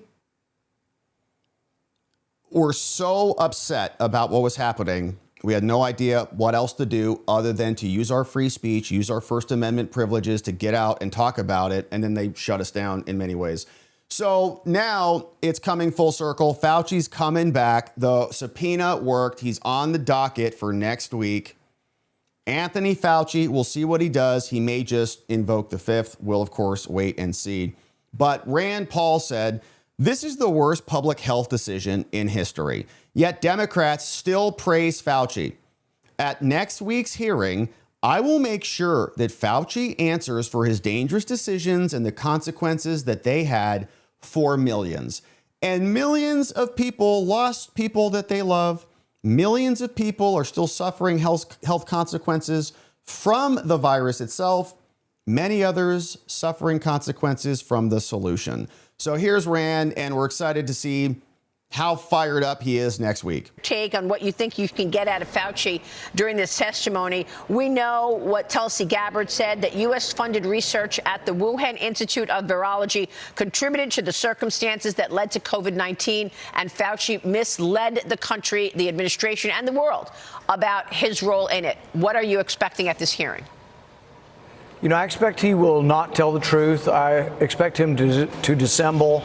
I expect him to filibuster, but I don't expect him to be honest. He has not been honest in the last 6 years.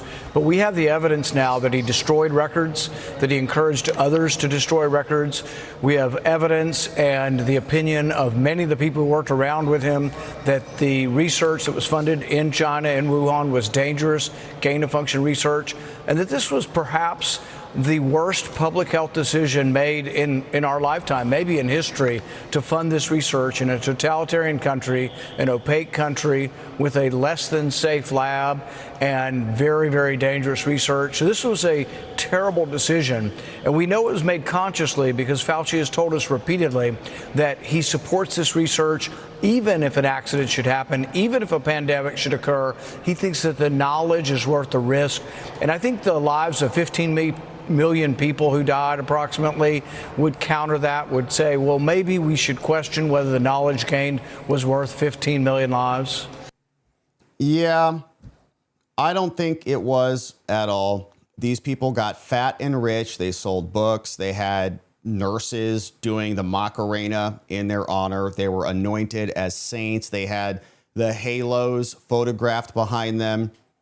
And there's been no repercussions for them at all. So we appreciate Rand staying on this one. We'll be back next week to see exactly what Fauci says, if he says anything at all. And so hopefully you join us as we do, because we want accountability. We want justice for the people that we love, that we lost, and for the people that are still suffering today. Accountability needs to come, and hopefully we get it soon. Thanks for joining and subscribing as we do.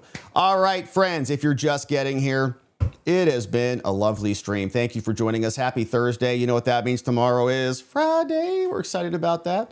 Quick recap, and then we'll jump in to see what you say about all of this and more. We had the Jack Smith criminal referral going over from the Judiciary Committee in Congress, sent over to Todd Blanche, the acting AG. And it's a good one. Walks us through exactly what the thesis is and the legal logic behind it. including the fact that it was a much broader inquiry than just the toll records. And so we'll see what Todd does with this. We had an update on another J6 case that has now essentially been settled, brought by Benny Thompson and the leftist Congress people suing Trump civilly in a case filed in 2021. They just lost. They're very upset about the fact that they did lose, so they're going to appeal this and take it up. We then talked about the smurfing going on for this 88-year-old woman who apparently donated under her name 150 G's from her trailer with no computer and barely internet, and made about 8 to 10 of them a day, every day, for 5 years at around $8 to $10 a pop. So obviously that seems fake and false. She was asked about it. Interesting video here. More reaction to what we learned happened in New Jersey.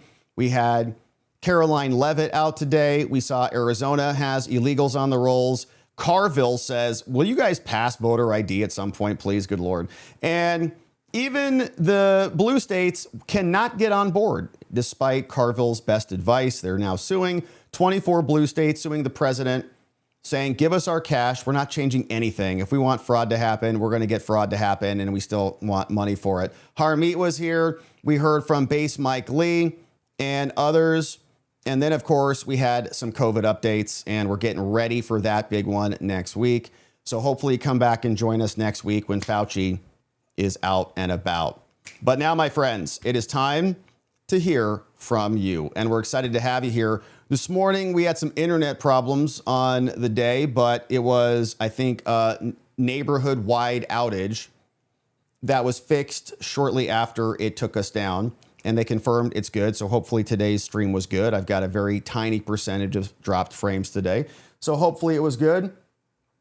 And I saw that there was like a major outage yesterday. I don't know if there's any reverberations from that, but like a major outage from like DC to Chicago.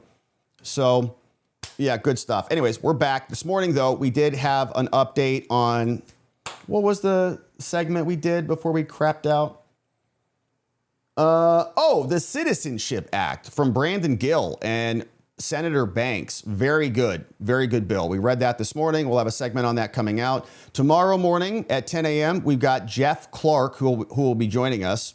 He, of course, is a former Trump advisor, a former Trump DOJ individual who got just absolutely wrecked after 2020. They came after this dude. They're still coming after this dude, but he's back on his feet. He's crushing it, filing lawsuits. He's over now with the Oversight Project. He's coming to join us tomorrow morning, 10 a.m. Eastern time, for a little bit of an interview, and it's going to be great. He's a great dude. I got to meet him a few days ago, and I'm excited to talk to him. So we'll have a lot of questions for him. And then on Monday at 10 a.m., we've got Dr. Janice Johnston, who's joining us. She is formerly on the Georgia State Election Board. You remember her.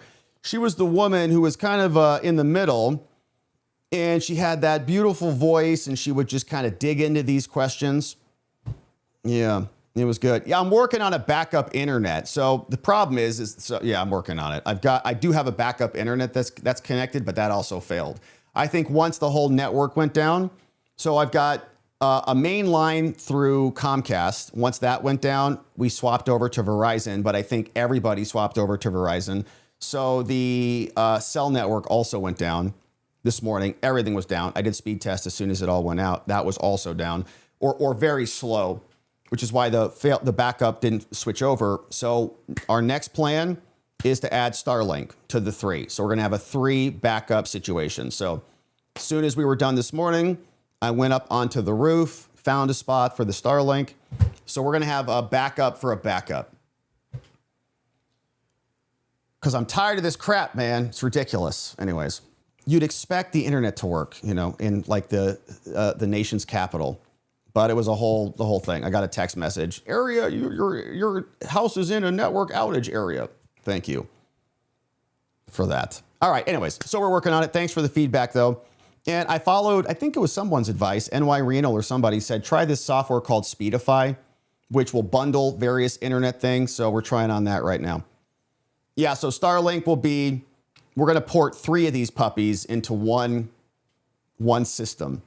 So if Verizon goes down and Comcast goes down, Hopefully the satellites are still flying around out there. But anyways, so tomorrow morning, we're excited to talk to Jeff Clark. You want to join us? Thanks for becoming a member and come join us for those things. And it's going to be a great conversation. But otherwise, let's see who's here on the day and what you guys have to say about this. Hey, man, thank you for clipping for us. We got John Muffin Rando in the house. Donut Mind Me. We got Bill Tong that got delivered. Absolutely amazing. Yeah, good to... Yeah, the White House internet doesn't go down. I should go stream over there. Great idea. If you know anybody who will invite me, I'll go. Hey, Jack, get your butt back in the box. We're going to have to turn that box into a prison cell. Thank you for that. Hey, Dark Rogue, what's going on, Dark Rogue? Thanks for bringing in 20 new members. We appreciate you doing that. We'll see everybody in the morning, so join us to have a chat with Jeff Clark. Chris Ray, what's up? Tammy Ritchie, good to see you. Chef Cassie, what's up? Just me. The Speakeasy Lounge. We got Patrick Law, what's up? Leah is here. Sherry Salazar, what's up? Cindy Klein. Malik Inc. is here. We got JTG, what's up? Warrior Chick Lives. We got Kathy Gaggle. Brian Van Cleve. Ivy Lights. Kevin Arviso. Joseph Bowman, Tria Willow. We got Benjamin Behringer, Brandon Rivas, and Just Rhonda welcoming everybody in the house. And thank you, Dark Rogue, for doing that. Amazing to see you. Hey, Dark Rogue. Hey, rough start in the morning. I know. I sent you a press conference on X or in X by Ryan Mears, Baria's favorite prosecutor. Did you have time to read the dismissal judgment? No, I didn't, Dark Rogue. Is there more happening on that case? I'll have to take a look at it. Thank you for the donations, and thanks for sending that over our way. I'll check out your X feed or your X message. But that was the one that we talked about earlier. And I'll have to take a look at it. I mean, I'll take a look at it. So thanks for sending it over. But so we got a bad prosecutor who's still dealing with being a bad prosecutor. I wonder if he will be removed. So, Dark Rogue, thank you for that. Thanks again for bringing in 20 new members. We appreciate the tags, and we'll take a look at that one. Hey, the Nun Report, what's going on? Thanks for checking out our stream. Shout out to our Nun Report friends. Welcome aboard. Hopefully you enjoy the show and stick around. Hey, and Nathan Butler, Fighting the Fall, what's up? Hey, I ran for state house in Colorado. Democrat opponent spent $500,000 compared to my $18,000. Practically all of her donations came via Act Blue, were maxed, plus all the dark money groups who slandered me on her behalf. It's crazy. Where does it all come from? Probably Cuba and China and the communists. So like that needs to be tightened up, clearly. If the Republicans are doing it too, they got to tighten it up. That's why nobody wants to tighten it up, because they're all doing it. But that's insane. Like, it's not even, it's just you're governed by the people who have the money, who can spend that. You're outspent, whatever that is to one. It's a lot. So shout out, Nathan, man, for standing in there and getting into the fight. What can you do when you're outspent that way? But we're glad that you jumped in, man. We need a lot of good people running for office. So, Nathan, thank you for the update, man. Sorry that happened. If I was a billionaire, I'd help fund you too. But I'm not, unfortunately. Maybe one day. Hey, King of Biltong, what's up? Tired of the same old stacks, are you? Upgrade to high-protein Biltong, baby, from Biltong USA. It's got clean ingredients, great flavored, grass-fed, air-dried beef. You can get yours at biltongusa.com and use code Robert for 10% off. And somebody got their Biltong delivered. Jesser Bob says, my doorbell just rang, and there was a nice box of Biltong USA. Can't wait to try it tomorrow. Look at that, man. So delicious. Congrats on your new delivery, Jesser Bob. Thanks for supporting our friends at Biltong. Biltong, hopefully those meats are flying off the shelf, my man. Hey, and Nathan, this is awesome, dude. By the way, I still pulled 44% of the vote, and my opponent skipped the only major televised debate. It was the House District 26 and 24. They were terrified of me. It sounds like it. That's amazing, dude. That is really great. And I think, money is only so useful. Like think about Hillary versus Trump, 2016. Remember that? They outspent him like 50 to 1, if you remember. Pretty sure that's the number. It was like massive outsized spending. And I think even in 24, probably similar numbers, although they had a much bigger coffer back then. But Trump had some difficulty with money because everyone thought he was going to lose because of January 6th and so on. So you have a good message. You have, a better energy than the other person. You can still win. So, man, I hope you try it again, actually. It may have been a lot of work, but it'd be awesome to see you in there. And if you do, let us know. And we'll support you. Hey, Lady Laux, what's up, lady? Thanks for being a member here. For 1 month, says, congrats on our baby. Your baby. Gonna get me in trouble with my wife. Ask Cheryl if President Trump, Mikey, if Trump was running in 2020, doesn't she think he would have won? Yeah, great point. Oh, okay, so he was running the election and then in charge of it all and then lost it? Got it. So she just, it's like they're just spring-loaded to blame the guy. Even when they admit that oh, yeah, we did it, we've got this problem, they still just can't leave it at that and say he was right about anything. Trump could cure cancer, okay? Trump could invent zero-point energy, defeat gravity, create free limitless energy and solve the global health crisis and any, food shortages, whatever. They'd still say, but he's an insurrectionist, though. Yeah, that's great that he did that, but he's still an insurrectionist and denies democracy. They can't help it. It's just how they're wired. Lady, thanks for the congratulations. Thanks for the donation today and for becoming a member. And we'll see you tomorrow. We got Jeffrey Adams. Why don't the Republicans have a national ad campaign in Spanish advising illegals if they vote, they'll be deported and never let back into the country? Well, I think it's not a bad idea, but I think it might agitate the Hispanic vote. Same reason they're not doing mass deportations anymore. They say they are, but, they really don't want to agitate the Hispanic community, the Ilhan Salazars of the world. And there's other reporting, that all the business interests are now going to meet with Mark Wayne Mullen, and they don't want to, aggravate the big business owners who rely on the illegal slave labor for their agriculture businesses and things. So they just don't, they don't want to agitate that population. But, and I think actually Kristi Noem was doing something kind of similar to that. She was doing a lot of the media stuff, like, get out of here. If you're here on her horse, you're going to get out of here. So there was some of that, but they don't want to agitate the voting population that they need, unfortunately. Jeffrey Adams, yeah, DASEC, DBA, EcoHealth Alliance are CIA. Duh. I think that they're definitely intelligence, and the CIA was probably well aware of everything that was going on. FBI certainly was. That's why when DASEC made his way back into the United States from China, the FBI said, do not interdict him. We read the letter here earlier this week where the FBI sent a memo over to the CBP and said, rescind your stop order. They were going to stop him, interrogate him. There was suspicion that he was going back and forth with samples, literally, to China. So they cut him off. They were protected. And then that's why it felt like we were in the middle of an intelligence operation. I really don't know how else to explain it. It felt like we were living in psycho land. Like you could see things with your own eyes and you were told the opposite. It felt like informational warfare. It was all an op. And we knew it. We spoke out about it. I was called crazy. You were called crazy. The whole thing was wild. And that showed us that it was something different. It wasn't your normal bird flu. We've had bird flu. Oh, you have bird flu? Oh, do you have swine flu? Oh, do you have H1N1 or any of these things? Nope. It was something much deeper than that. Hey, OSPAC. Hey, not sure if you saw my post, but I was asking about offline watching of streams.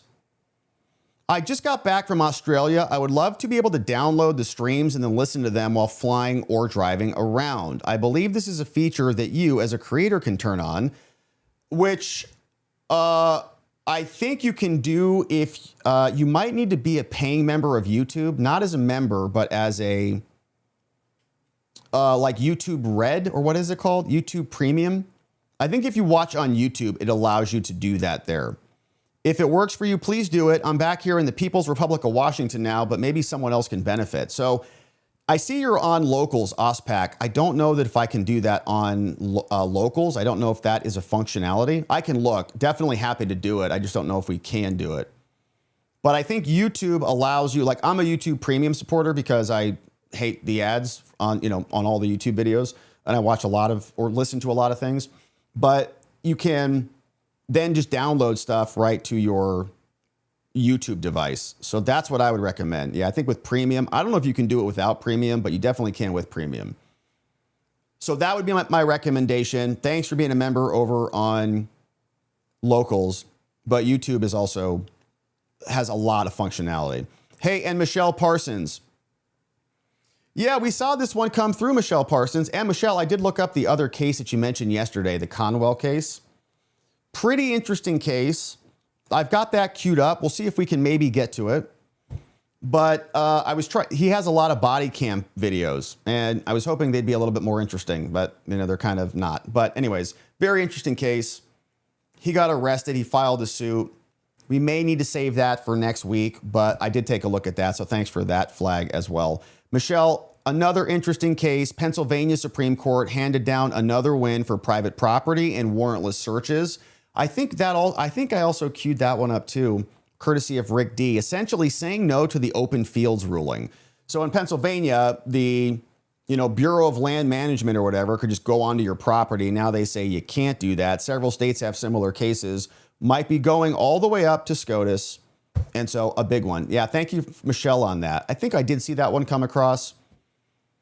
We have to prioritize, we have to prioritize things. We'd love to get to everything, but some things we just can't get to. So I think I have that in the stack somewhere. But thanks for flagging it again for us. Maybe we can squeeze it in a quick read. But thank you, Michelle. Shout out to our Pennsylvanian landowners. We love those property rights, baby. And OSPAC, and thank you for the nice dono, Michelle. OSPAC, the Marxists and journalists, but I repeat myself, they saw Trump walking on water. The next day, they were on Jake Tapper's show talking about how Trump can't swim. Amazing. It's exactly right. Yeah, Trump could win every gold medal in the Olympics, and they would still say, yeah, but I didn't like his shorts. Rub some dirt on it. I caught the replay this morning, and I am sad to see your internet go down. Saying, the stars peeked through the clouds for the first few hours in months, and I captured this thinking of you and how much you need cheering up after being bandwidth throttled. Look at this download speed, man. So rub some dirt on it. I think, where are you, like in Texas or something? So that download speed's pretty good. But the upload is what I'm really concerned about. Yeah. And my upload speed, normally on this new internet, we're getting about, I'm down in the basement, by the way. So like I'm far away from the router and from the modem. But we still get, generally speaking, like 200 Mbps up, which is very much more sufficient than what we need. We really need, to be absolutely in the clear, like 10 to 12. But we're getting about 200 up. Today, the problem was that the entire neighborhood went down, unfortunately. But every time we have an internet problem, which has been a little bit reoccurring lately, rub some dirt on it likes to rub some dirt in my face, which is really nice of him. So what's up? Hey, and this is a photo that he took. His name is also Galaxy Whirlpool because he takes pictures of galaxies. And one in particular is called the Whirlpool Galaxy.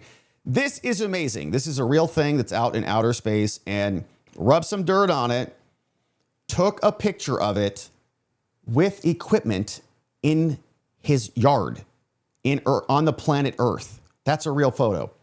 Crazy, dude. Amazing photo. You're impressive. And thanks for sharing that. Always blows my mind. It's crazy, man, to think what our God has created for us. Look at this speed, 938 up. Wild. Yeah, I don't have that. I have upload envy. Much smaller girth than you guys have. Jeffrey, and we're in DC too.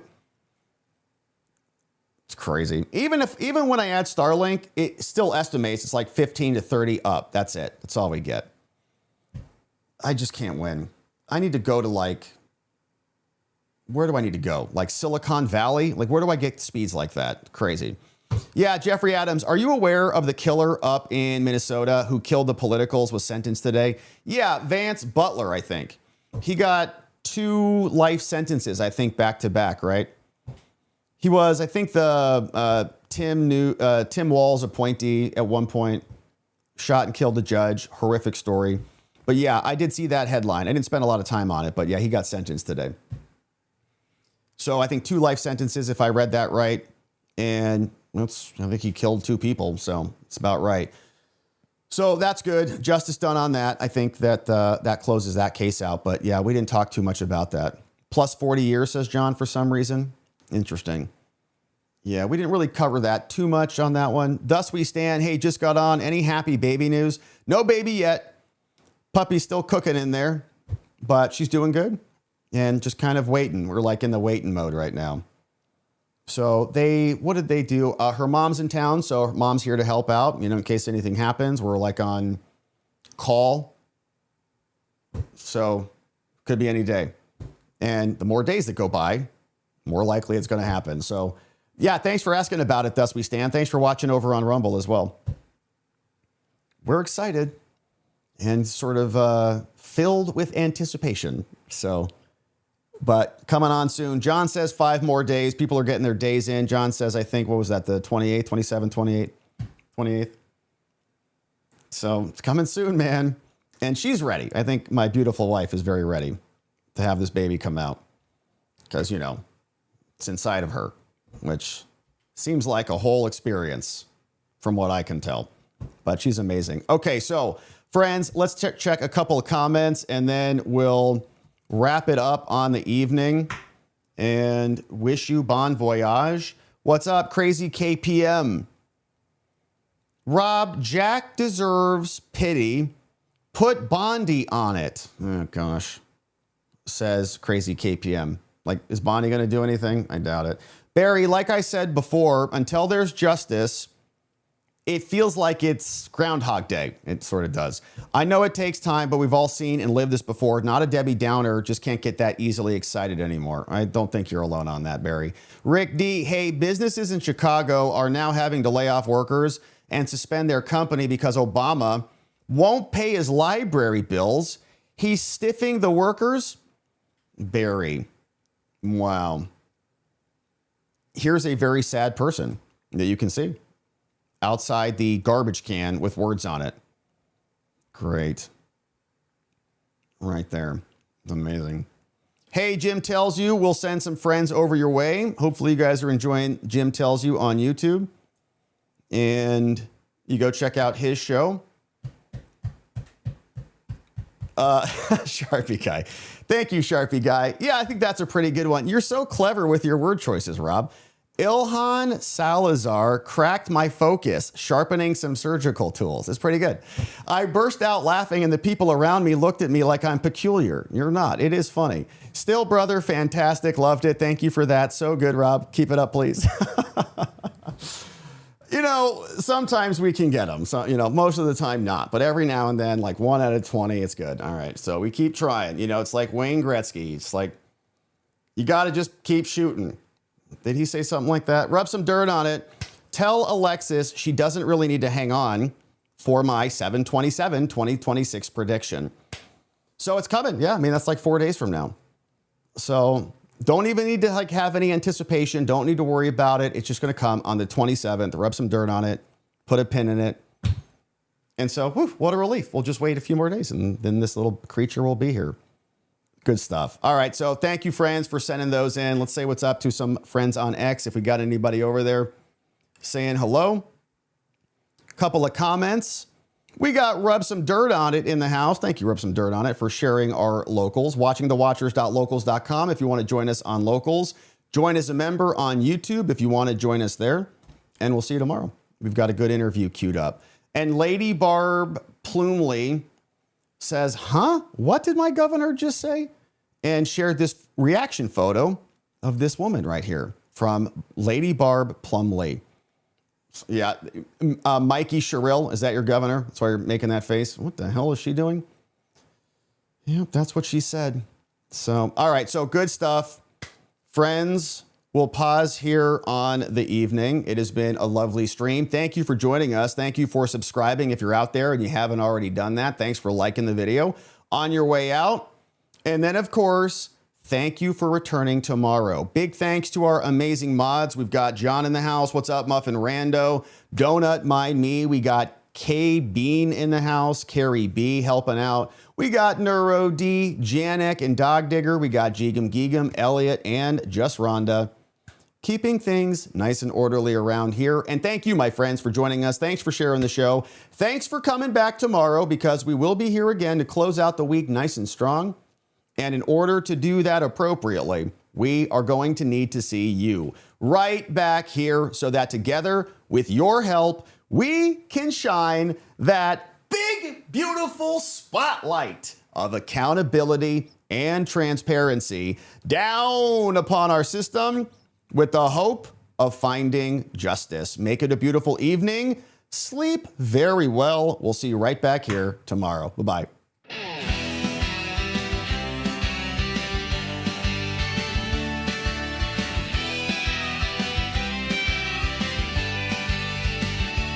Thanks for watching, my beautiful friends. Now it's that time where the stream must end. You brought the heat with every chat and line. Together we expose corruption. One more time we dove in the truth where the media hides. Lit up the lies with receipts on all sides. The fight isn't over, but we made them sweat. We ain't done yet, no, not just yet. Because together we are watching the watchers. Truth on our side. Watching the watchers. We won't be denied. Watching the watchers. Eyes open wide. Fighting for freedom with nothing to hide.